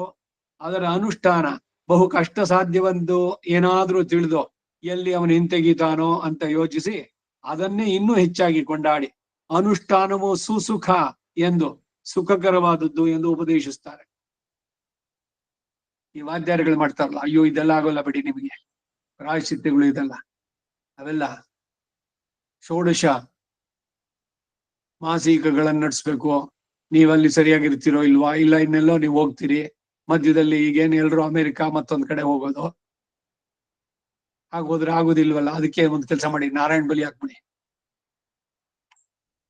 ಸುಲಭ ಮಾಡ್ಕೊಡ್ತಾ ಇದ್ದಾರೆ. ಯಜಮಾನನಿಗೆ ಎಷ್ಟು ಖುಷಿ ಆಗುತ್ತೆ ಅಂದ್ರೆ, ಅಯ್ಯೋ ಎಷ್ಟು ಸುಲಭವಾದ ಮಾರ್ಗ ತೋರಿಸ್ಕೊಟ್ಬಿಟ್ರು, ಕೊಡಿ ಅವ್ರು ಹೇಳಿದ್ದು, ಸಂಭಾವನೆ ಕೊಟ್ಬಿಟ್ರೆ ಮುಗಿದೋಯ್ತು. ನಾರಾಯಣ ಬಲಿ ಹಾಕ್ಸ್ಬಿಡೋದು. ಆಮೇಲೆ ನಾರಾಯಣ ಇವರಿಬ್ಬರನ್ನು ಬಲಿ ಹಾಕ್ತಾನೆ, ಇಬ್ಬರನ್ನು ಬಲಿ ಹಾಕ್ತಾನೆ.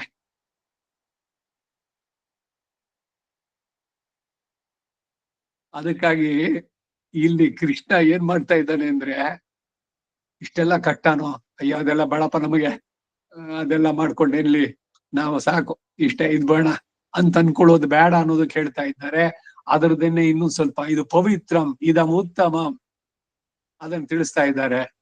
ಎಲ್ರಿಗೂ ಮಾಡೋದಕ್ಕೆ ಸಾಧ್ಯ ಆಗತ್ತೆ, ಶ್ರದ್ಧೆ ಇರ್ಲಿ, ಸ್ವಲ್ಪ ಡಿಸಿಪ್ಲಿನ್ ಫಾಲೋ ಮಾಡಿ. ವೇದ ವಿಹಿತವಾದ ಕರ್ಮಗಳು ಇದೆಲ್ಲ ಲೈಟ್ ಆಗಿ ತಗೋಬೇಡಿ, ಅದಕ್ಕಾಗಿ ಹೇಳೋದು. ಆ ಅನುಷ್ಠಾನವೂ ಕೂಡ ಸುಖಕರವಾದದ್ದು, ನಿಮ್ಮ ಶರೀರಕ್ಕೆ ತೊಂದರೆ ಮಾಡ್ಕೊಂಡು ಮಾಡಿ ಅಂತಿಲ್ಲ. ಸ್ಮೃತಿಕಾರರು ಇದನ್ನೇ ಹೇಳೋದು. ತುಂಬಾ ವಯಸ್ಸಾಗಿದೆ, ಈಗೇನೋ ಕಾಲ್ ನೋವು, ಮಂಡಿ ನೋವು, ರೊಮೆಟೈಡ್ ಆರ್ಥ್ರೈಟಿಸ್ ಏನೋ ಆಗಿದೆ, ಚಕ್ಕಂಬಲ್ ಹಾಕೊಂಡು ಕೂತ್ಕೊಂಡೆ ಆಗೋಲ್ಲ, ಬೇಡ. ಆಗದೆ ಇರೋರಿಗೆ ಪದ್ಮಾಸನಂ ಸ್ವಸ್ತಿಕಾಸನಂ ವಾ ಅವಲಂಬ್ಯ ಸುಖಾಸೀನಃ. ವಯಸ್ಸಾಯ್ತು, ಅಲ್ಲಿ ಮಂಡಿನಲ್ಲಿರುವಂತ ಫ್ಲೂಯಿಡ್ ಹೋಗ್ಬಿಟ್ಟಿದೆ, ಮಂಡಿ ಚಿಪ್ಪು ಇದ್ರಲ್ಲಿ ಆ ನೋವು, ಅವಾಗ ಅದು ತೀವ್ರವಾಗಿ ಬಲವಂತವಾಗಿ ಮಾಡಿ ಶರೀರ ನೋವು ಮಾಡ್ಕೊಂಡು ಮಾಡಿ ಅಂತ ಹೇಳೋಲ್ಲ. ಆದ್ರೆ ಹಾಗಂತ ನೀವು ಶೂನು ಹಾಕೊಂಡು ನಾನು ಮಲಕೊಂಡೇನೆ, ನಾನು ಭಗವಂತನಿಗೆ ಆರಾಧನೆ ಮಾಡ್ತೀನಿ ಅಂತಂದ್ರೆ ಅತಿರೇಕಗಳಾಗತ್ತೆ, ಅದು ಆಗಲ್ಲ. ಇದು ಆಪದ್ ಧರ್ಮ, ಅದು ಸಾಮಾನ್ಯ ಧರ್ಮ. ಸಾಮಾನ್ಯ ಧರ್ಮ ಎಲ್ಲರೂ ಆಚರಿಸಲೇಬೇಕು. ವಿಶೇಷವಾಗಿ ಇರೋದ್ರಲ್ಲಿ ಅದಕ್ಕೆ ಕೊಟ್ಟಿರೋದು ಪದ್ಮಾಸನಂ ವಾ ಸ್ವಸ್ತಿಕಾಸನಂ ವಾ ಅವಲಂಬ್ಯ. ಸೊ ಯಾವುದು ಆಪದ್ ಧರ್ಮ, ಯಾವುದು ಸಾಮಾನ್ಯ ಧರ್ಮ, ಅವುಗಳ ವಿವೇಕ ನಮಗಿರ್ಬೇಕು. ಆ ಸಂದರ್ಭದಲ್ಲಿ, ಆ ಪರಿಸರದಲ್ಲಿ ಆಚರಣೆ. നാരായണ ബലി കൊടുത്തിട്ടൊക്കെ അപ്പുറം ദിവസം പണി വേണ്ടിയതില്ല മാമ. ಎಲ್ಲ ವಾದ್ಯರೇ ಪಣ್ಣು ಯಾರು ಚೊಂಡ್ ಕೊಡ್ತಾಳೋ ರಂಟರ್ಕು ಎಲ್ಲ ಹಾರ್ನ ಇಲ್ಲ ಯಾರು ಬಿಡೋ ಹಾಗಿಲ್ಲ, ಬಿಡೋ ಹ್ಮ್. ಹಾಗೆ ಇಲ್ಲ. ಖಂಡಿತವಾಗಿ ಅವನು ಅವರುಗಳಿಗೆ ಕಡೆ ಉಸಿರು ಇರೋ ತನಕನೂ ಅವರ ಅಪ್ಪ ಅಮ್ಮನ ಇದ್ರ ಬಗ್ಗೆ ಉದ್ದೇಶಿಸಿ ಮಾಡುವಂತಹ ಪಿತೃ ಕೈಂಕರ್ಯಗಳು, ಶ್ರಾದ್ದಗಳನ್ನ ಅವಶ್ಯವಾಗಿ ನಡೆಸಲೇಬೇಕು. ಪುರುಷ ಪಶಂಗ್ ಇಲ್ಲ ಅನ್ನಕ ಅಪ್ಪ ಕುಡ್ಕಲ್ಲ ಅಣ್ಣ. ನಾನು ಇವ್ರೆ ವರದರಾಶ್ರಮಲ್ಲಿ ಪುಸ್ತಕ ಇಕ್ಕಲಿದೆ, ಶುಭೋದಯವಾಸ್ವರ್ಗ 32 ಜನ ಅಧಿಕಾರಿಗಳು ಅಂತ ಹೇಳ್ತಾರೆ. ಓ ಸರಿ ಒತ್ತು ನೀನೇ ಆಗ್ಬಹುದು, ಅವರೇ ಕೂತ್ಕೊಂಡು ಹೋಮ ಮಾಡೋದಲ್ಲ.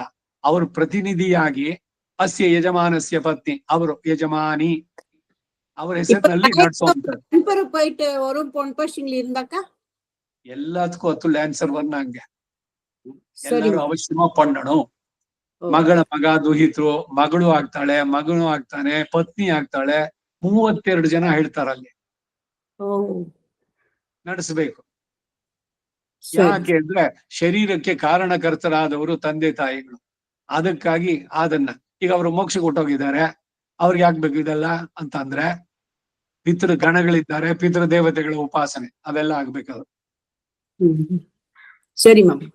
ಶುಭಾಶುಭ ಫಲೈರೇವಂ ಮೋಕ್ಷಸೆ ಕರ್ಮ ಬಂಧನೈ ಸನ್ಯಾಸ ಯೋಗ ಯುಕ್ತಾತ್ಮ ವಿಮುಕ್ತೋ ಮಾಂ ಉಪೈಷ್ಯಸಿ.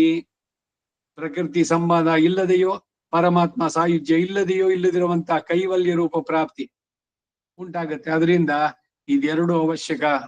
ಅಂದ್ರೆ ಅನಿಷ್ಟ ನಿವೃತ್ತಿ ಪೂರ್ವಕ ಇಷ್ಟ ಪ್ರಾಪ್ತಿ ಅಂತಂದ್ರು. ಈಗ ಮೂಲ ಶ್ಲೋಕಕ್ಕೆ ಅರ್ಥಕ್ಕೆ ಬರೋಣ.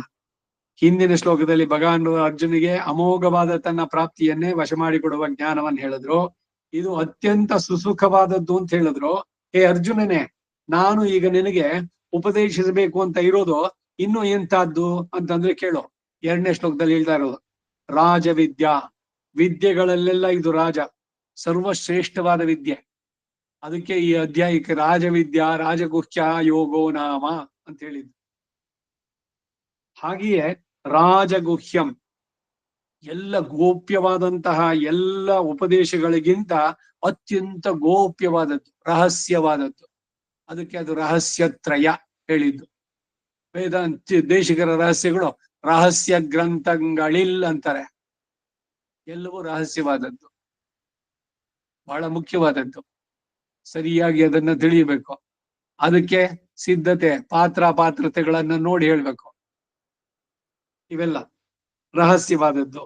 ಇದಕ್ಕೆ ಯೋಗ್ಯರಲ್ಲದ ಅಧಿಕಾರಿಗಳಿಗೆ ಉಪದೇಶಿಸತಕ್ಕದ್ದಲ್ಲ ಅನ್ನೋದು ಕೂಡ ಇಲ್ಲಿ ಸೂಚಿತ. ಇನ್ನು ಎಂತದ್ದು ಅಂದ್ರೆ ಇದಂ ಉತ್ತಮಂ ಪವಿತ್ರಂ, ಇದು ಪವಿತ್ರವಾದವುಗಳಿಗೆಲ್ಲ ಸರ್ವಶ್ರೇಷ್ಠವಾದ್ದರಿಂದ ಉತ್ತಮವಾಗಿ ಪವಿತ್ರವಾದ. ಮಂಗಲಾನಾಂಶ ಮಂಗಳನ್, ಎಲ್ಲ ಮಂಗಳಗಳಿಗಿಂತ ಮಂಗಳವಾದದ್ದು. ಹಾಗೆ ಪವಿತ್ರಂ ಪ್ರತ್ಯಕ್ಷಾವಗಮಂ, ಇದು ಪರಮಾತ್ಮನಾದ ನನ್ನನ್ನ ಪ್ರತ್ಯಕ್ಷೀಕರಿಸಿಯೇ ತಿಳಿಯತಕ್ಕಂಥದ್ದು. ಸರಿಯಾದ ಯಥಾರ್ಥವಾಗಿ ಈ ಗೀತಾ ಭಾಷ್ಯವನ್ನ ಅಧಿಕರಿಸಿದ್ದೆ ಆದ್ರೆ, ಅದನ್ನ ಅನುಷ್ಠಾನದಲ್ಲಿ ತಂದ್ರೆ ನೀವಿಲ್ಲೇ ಸಾಕ್ಷಾತ್ತಾಗಿ ಭಗವಂತನನ್ನು ಕೂಡ ನೋಡಬಹುದು ಅನ್ನೋದ್ರ ಸಂದೇಶ ಇದು. ನನ್ನನ್ನು ಪ್ರತ್ಯಕ್ಷೀಕರಿಸಿಯೇ ತಿಳಿಯತಕ್ಕಂಥದ್ದು ಅಂದ್ರೆ ಪರಮಾತ್ಮ ಪ್ರತ್ಯಕ್ಷವನ್ನು ಉಂಟು ಮಾಡೋದ್ರಿಂದ ಪ್ರತ್ಯಕ್ಷವಾಗಿ ಇದು ಗ್ರಾಹ್ಯವಾದಂತ ವಿದ್ಯೆ. ಧರ್ಮ್ಯಂ, ಧರ್ಮದಿಂದ ಕೂಡಿದ್ದು. ಧರ್ಮ ಎಂದರೆ ಪರಮನಿಷ್ಠೇಯಸ್ಸಿಗೆ ಸಾಧನ ರೂಪವಾದದ್ದು. ಅಂತಹ ಧರ್ಮದಿಂದ ಕೂಡಿದ್ದು ಅಂದ್ರೆ ನನ್ನ ಪ್ರಾಪ್ತಿಗೆ ಸಾಧನಭೂತವಾದದ್ದು. ಅದು ಅಲ್ಲದೆ ಕರ್ತುಂ ಸುಸುಖಂ, ಉಪಾಸನೆ ಅನುಷ್ಠಿಸಲು ತುಂಬಾ ಸುಖಕರವಾದದ್ದು ಅಂತಾರೆ. ಅದು ಹೇಗೆ ಅಂತಂದ್ರೆ ಅದರ ಅನುಷ್ಠಾನದ ಅಭ್ಯಾಸ ಉಂಟಾದ್ರೆ ಶ್ರಮವೇನು ತೋರೋದಿಲ್ಲ. ಅಭ್ಯಾಸೇನತು Kaunteya, practice makes man perfect ಅಂತ ಇಂಗ್ಲಿಷ್ನೊಳಗಾದೆ. ಪ್ರತಿದಿನ ಸಂಧ್ಯಾ ವಂದನೆ ಮಾಡ್ತಾ ಬಂದ್ರೆ, ಇವತ್ತು ಸಂಧ್ಯಾ ವಂದನೆ ಮಾಡಿದ್ರೆ ಏನೋ ಕಳ್ಕೊಂಡೇನೋ ತರದಲ್ಲಿ ಬಿಡೋ ಚಾನ್ಸೇ ಇಲ್ಲ. ಸಹಜವಾಗಿ ಏನೆ ಆ ರೀತಿ ಅಭ್ಯಾಸ. ಆದ್ದರಿಂದ ಸ್ವರೂಪದಿಂದಲೂ ಇದು ಅನುಕೂಲವಾದದ್ದೇ. ಇನ್ನು ಅನುಷ್ಠಾನ ಕಾಲದಲ್ಲಿ ಚಿತ್ತಕ್ಕೆ ಮನಸ್ಸಿಗೆ ಪರಮ ಆಹ್ಲಾದಕರವಾಗುವುದರಿಂದ ಅದು ಸುಸುಖವೇ. ಆರಾಧನೆ ಮಾಡಿದ್ಮೇಲೆ ಅಯ್ಯೋ ಅಯ್ಯೋ ಎಷ್ಟು ಸುಸ್ತಾಯ್ತ್ರಿ ತುಂಬಾ ಈ ಆರಾಧನೆ, ಸದ್ಯ ಸಾಕಪ್ಪ ಅದ್ ಏನ್ ಮಾಡ್ಬಿಟ್ಟಾರೋ ನಮಗೆ ಅಂತ ಯಾರು ಅಂದಿದ್ದುಂಟಾ? ಅವ್ರಿಗೇನು ಧನ್ಯತೆ ಭಾವ, ಆಹಾ ಭಗವಂತನ ಜೊತೆ ನಾನು ಕಳೆದ ಇಷ್ಟು ಸಮಯ, ಆನಂದವನ್ನು ಉಂಟು ಮಾಡಲ್ವೇ ಮನಸ್ಸಿಗೆ, ಶಾಂತಿಯನ್ನು ಉಂಟು ಮಾಡಲ್ವೇ? ಭಗವತ್ ಸಂಬಂಧಪಟ್ಟಂತ ಏನೇ ಕಾರ್ಯಗಳನ್ನು ನಡೆಸಿ, ಯಜ್ಞವೋ ಹೋಮವೋ ನಾಮ ಸಂಕೀರ್ತನೆಯೋ ಪಾರಾಯಣವೋ ಎಲ್ಲವೂ ಕೂಡ ಮನಸ್ಸಿಗೆ ಮುದವನ್ನು ಕೊಡುವಂತಹದ್ದು, ದುಃಖವನ್ನು ಕೊಡೋಲ್ಲ ಇಲ್ಲಿ.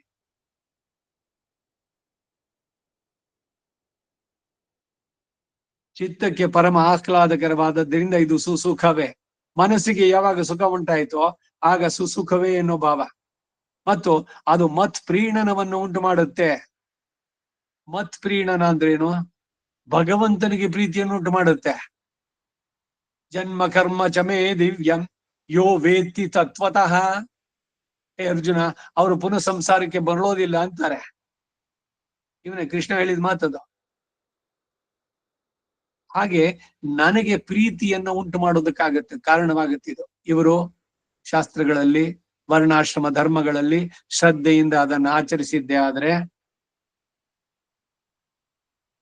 ನನಗೆ ಅದು ಪ್ರೀತಿಯನ್ನು ಉಂಟು ಮಾಡುತ್ತೆ ಎಂಬ ಪೂರ್ಣ ನಂಬಿಕೆಯಿಂದ ನಿನಗೆ ಅದು ಉಂಟಾಗೋದ್ರ ಮೂಲಕ ಅದು ನಿನಗೂ ಕೂಡ ಸುಸುಖ.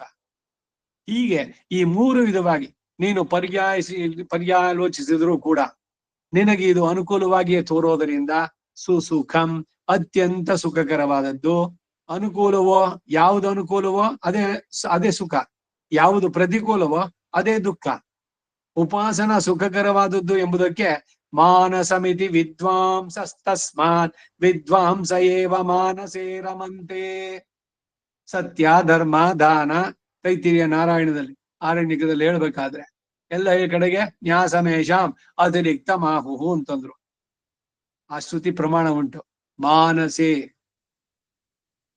ಸುಸುಖವಾಗಿರೋದ್ರಿಂದಲೇ ಅದನ್ನು ಅನುಷ್ಠಿಸಿ ಭಗವಂತನ ಉಪಾಸಕರು ರಮಿಸುತ್ತಾರೆ ಅಂತ ಅಲ್ಲಿ ಹೇಳಲ್ಪಟ್ಟಿದೆ. ಈ ಪ್ರಕರಣ ಯಾವುದು ಅಂದ್ರೆ ಯಜ್ಞ ದಾನ ತಪಸ್ಸೆ ಮೊದಲಾದವುಗಳ ಮಹಾತ್ಮೆಯನ್ನ ತಿಳಿಸುತ್ತಾ ಇವುಗಳೆಲ್ಲಕ್ಕಿಂತಲೂ ಉಪಾಸನೆ ಶ್ರೇಷ್ಠ ಅಂತ ಹೇಳಿ, ಅದು ತುಂಬಾ ಆಹ್ಲಾದಕರವಾದದ್ದು ಅಂತ ಹೇಳಿ, ಅದಕ್ಕಿಂತಲೂ ಮತ್ತು ಎಲ್ಲದಕ್ಕಿಂತಲೂ ಶ್ರೇಷ್ಠವಾದದ್ದು ನ್ಯಾಸ ವಿದ್ಯೆ. ಈಗ ತಾನು ಹೇಳಿದೆ, ತಸ್ಮಾ ನ್ಯಾಸಮೇಶಾಂ ತಪಸಾಂ ಅತಿರಿಕ್ತ ಮಾಹೋ. ಎಲ್ಲ ತಪಸ್ಸುಗಳು ಕೂಡ ಇದೆಲ್ಲ ಸತ್ಯ ಧರ್ಮ ದಾನ ಎಲ್ಲವೂ ಕೂಡ ಒಂದೊಂದು ತಪಸ್ಸು. ಇವೆಲ್ಲಕ್ಕಿಂತ ಅತಿರಿಕ್ತವಾದದ್ದು, ಬಹಳ ಶ್ರೇಷ್ಠಕರವಾದದ್ದು ನಿಮ್ಮನ್ನೇ ನೀವು ಭಗವಂತನಿಗೆ ಒಪ್ಪಿಸಿ ಅಂತ ಹೇಳಿ ಅತಿರಿಕ್ತ ಮಾಹುಹು ಅಂತ ಮುಗಿಸಿ, ಆ ನ್ಯಾಸ ಯಾವುದು ಅಂದ್ರೆ ಓಂ ಇತ್ಯಾತ್ಮಾನಂ ಯುಂಜೀತ ಎಂದು ಆತ್ಮ ನಿಕ್ಷೇಪವನ್ನ ಹೇಳಿ ಪರನ್ಯಾಸ, ಪ್ರಪದನ, ಪ್ರಪತ್ತಿ, ಆತ್ಮನಿಕ್ಷೇಪ ಇವೆಲ್ಲದೇನೆ ಅದು ಶ್ರೇಷ್ಠವಾದದ್ದು ಅಂತ ಹೇಳಿ, ಇದೇ ಮಹೋಪನಿಷದಂ ದೇವಾನಾಂ ಗುಹ್ಯಂ ಅಂತ ಅಲ್ಲಿ ಹೇಳಲ್ಪಟ್ಟಿದೆ. ಮಹಾನಾರಾಯಣ ಉಪನಿಷತ್, ಅದಕ್ಕೆ ಅದು ಮಹಾನಾರಾಯಣ. ಅಂಬಸ್ಯ ಪಾರೆ ಭುವನಸ್ಯ ಮಧ್ಯೆ ಎಲ್ಲ ಶುರುವಾಗಿ ಕಡೆಯಲ್ಲಿ ಎಂಟಾಗ್ಬೇಕಾದ್ರೆ ಇದು ಬರುವಂತಹದ್ದು. ಹೀಗೆಯೇ 18ನೇ ಅಧ್ಯಾಯದಲ್ಲೂ ಮೊದಲು ಉಪಾಸನವನ್ನ ಮನ್ಮನಾಭವ ಅಂಬಲ್ಲಿ ಕೊಂಡಾಡಿ ಚರ್ಮ ಶ್ಲೋಕದಲ್ಲಿ ಈ ನ್ಯಾಸವಿದ್ಯೆಯು ಸಹ ಕೊಂಡಾಡಲ್ಪಟ್ಟಿದೆ. ಆದ್ದರಿಂದ ಈ ಭಗವದ್ಗೀತೆಯಲ್ಲಿ ಕೊಂಡಾಡಲ್ಪಟ್ಟಿರುವ ಈ ಉಪಾಸನಾ ರೂಪ ವಿದ್ಯೆಯು ಈ ತೈತರಿಯಾದಿ ಶ್ರುತಿಗಳಲ್ಲಿ ಕೊಂಡಾಡಲ್ಪಟ್ಟಿರುವ ನ್ಯಾಸ ವಿದ್ಯೆ, ಇವೆರಡೇ ಪರಮಾತ್ಮ ಪ್ರಾಪ್ತಿಯನ್ನ ಸಾಧಿಸಿಕೊಡುವಂತಹ ಸಾಧ್ಯೋಪಾಯಗಳು ಅಂತ ತಿಳಿಯತಕ್ಕದ್ದು. ಭಕ್ತ್ಯಾತು ಅನನ್ಯಯ ಶಕ್ಯ ಮದ್ಭಕ್ತಿಂ ಲಭತೆ ಪರಾಮಂತು. ಆ ಭಕ್ತಿಯ ಪರಾಕಾಷ್ಠ ಜೊತೆ ಅದು ಪ್ರಪತ್ತಿ. ಭಕ್ತಿ, ಪರಾಭಕ್ತಿ, ಪರಜ್ಞಾನ, ಪರಮ ಭಕ್ತಿ. ಆ ಪರಮ ಭಕ್ತಿಯ ದಶೆಯಲ್ಲಿ ತನ್ನನ್ನೇ ತಾನು ಭಗವಂತನಿಗೆ ಪೂರ್ಣವಾಗಿ ಒಪ್ಪಿಸಿಕೊಳ್ಳೋದು. ಭಕ್ತಿ, ಪರಮ ಭಕ್ತಿಯ ದಶೆ ಪ್ರಪತ್ತಿ. ಈ ಉಪಾಸನಾ ರೂಪದ ಜ್ಞಾನ ಇನ್ನು ಎಂತದ್ದು ಅಂತಂದ್ರೆ ಅವ್ಯಯಂ. ಕೇವಲ ಕರ್ಮಗಳಾದರೂ ಅದರ ಫಲವನ್ನ ಸಾಧಿಸಿಕೊಟ್ಟು ಬಿಡುವುದರ ಮೂಲಕ ಆ ಕರ್ಮವು ನಾಶ ಹೊಂದುತ್ತೆ.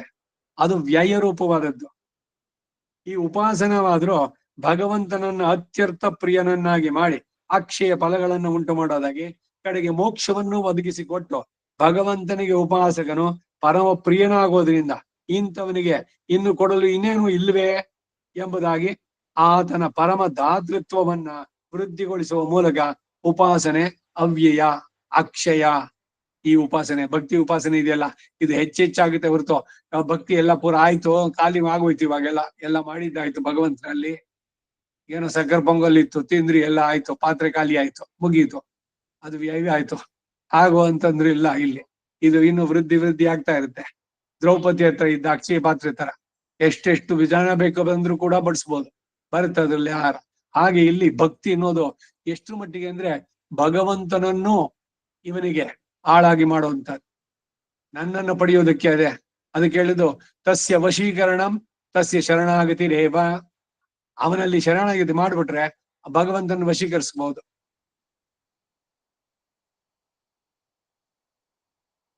ಅವ್ಯಯವು ಅಕ್ಷಯ ಫಲವನ್ನು ಉಂಟು ಮಾಡತಕ್ಕದ್ದು. ಈ ಶ್ಲೋಕದಲ್ಲಿ ಕ್ರಿಯಾಪದ ಇಲ್ಲ. ಅನ್ವಯ ಹೇಗೆ ಅಂದ್ರೆ ಹಿಂದಿನ ಶ್ಲೋಕದಲ್ಲಿ ಯಜ್ಞ ಅಥವಾ ಅಂದಿರೋದ್ರಿಂದ ಇಲ್ಲಿ ತತ್ ಎಂದು ಇಟ್ಟುಕೊಂಡು ಸಾ ರಾಜವಿದ್ಯಾ ರಾಜಗುಹ್ಯಂ ತತ್ ಎಂದು ಅನ್ವಯಿಸ್ಕೊಳ್ಬಹುದು. ಹಾಗೆ ಅಂತಹ ವಿದ್ಯೆಯಿಂದ ನೀನು ಅಶುಭಗಳಿಂದ ಮೋಕ್ಷವನ್ನು ಹೊಂದೋದ್ರಿಂದಲೇ ಅದು ರಾಜವಿದ್ಯಾ ರಾಜಗುಹ್ಯ ಎನ್ನುವ ತಾತ್ಪರ್ಯ. ಎರಡನೇ ಶ್ಲೋಕಕ್ಕೆ ಭಾಷ್ಯ. ರಾಜವಿದ್ಯಾ ವಿದ್ಯಾನಾಂ ರಾಜ, ರಾಜಗುಹ್ಯಂ ಗುಹ್ಯಾನಾಂ ರಾಜ, ರಾಜ್ಞಾಂ ವಿದ್ಯೇತಿ ವಾ ರಾಜವಿದ್ಯಾ, ರಾಜಾನೋ ಹಿ ವಿಸ್ತೀರ್ಣಾಗಾಧಮನಸಃ ಅಗಾಧಮನಸಃ ಮಹಾಮನಸಾಂ ಇಯಂ ವಿದ್ಯೇತ ಇತ್ಯರ್ಥಃ.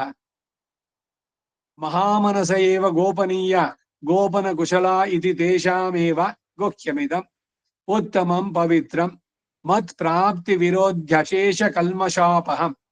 ಮತ್ ಪ್ರಾಪ್ತಿ ವಿರೋಧಿ ಅಶೇಷ ಕಲ್ಮಷಾಪಹಂ ಪ್ರತ್ಯಕ್ಷಾವಗಮಂ ಅವಗಮ್ಯತೆ ಇತ್ಯವಗಮೋ ವಿಷಯಃ.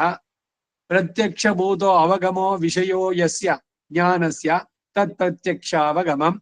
ಭಕ್ತಿರೂಪೇಣೋಪಾಸನೇನ ಉಪಾಸ್ಯಮಾನ ಅಹಂ ತದಾನೀಮೇವ ಉಪಾಸಿತುಃ ಪ್ರತ್ಯಕ್ಷತಾಂ ಉಪಗತೋ ಭವಾಮಿ ಇತ್ಯರ್ಥಃ. ಅಥಾಪಿ ಧರ್ಮ್ಯಂ ಧರ್ಮಾಧನಪೇತಂ ಧರ್ಮತ್ವಂ ಹಿ ನಿಶ್ರೇಯಸ ಸಾಧನತ್ವಂ ಸ್ವರೂಪೇಣೈವ ಅತ್ಯರ್ಥ ಪ್ರಿಯತ್ವೇನ ತದಾನೀಮೇವ ಮದ್ದರ್ಶನಾಪಾದನತಯಾ ಚ ಸ್ವಯಂ ನಿಶ್ರೇಯಸಂ ರೂಪಮಪಿ ನಿರತಿಶಯ ನಿಶ್ರೇಯಸ ರೂಪ ಆತ್ಯಂತಿಕ ಮತ್ ಪ್ರಾಪ್ತಿ ಸಾಧನಂ ಇತ್ಯರ್ಥಃ. ಅತಯೇವ ಸುಸುಖಂ ಕರ್ತುಂ ಸುಸುಖೋಪಾದನಂ ಅತ್ಯರ್ಥ ಪ್ರಿಯತ್ವೇನ ಉಪಾದೇಯಂ ಅವ್ಯಯಂ ಮತ್ ಪ್ರಾಪ್ತಿಂ ಸಾಧಯತ್ವಾಪಿ ಸ್ವಯಂ ನ ಕ್ಷೀಯತೆ.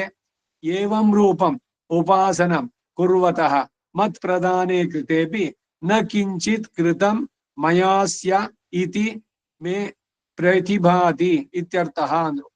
ಇದಿಷ್ಟು ರಾಮಾನುಜರ ಮಾತು ಎರಡನೇ ಶ್ಲೋಕಕ್ಕೆ. ಈ ಶ್ಲೋಕದ ಅರ್ಥ ಏನು ಅನ್ನೋದನ್ನ ನಾಳೆ ಇದನ್ನ ಅನುಸಂಧಾನ ಮಾಡೋಣ.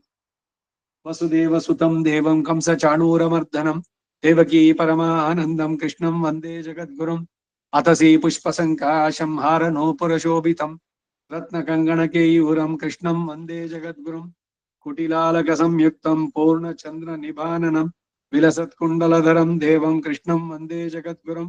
ಮಂದಾರಗಂಧ ಸಂಯುಕ್ತಂ ಚಾರುಹಾಸಂ ಚತುರ್ಭುಜಂ ಬರ್ಹಿ ಪಿಂಚಾವಚೂಡಾಂಗಂ ಕೃಷ್ಣಂ ವಂದೇ ಜಗದ್ಗುರುಂ.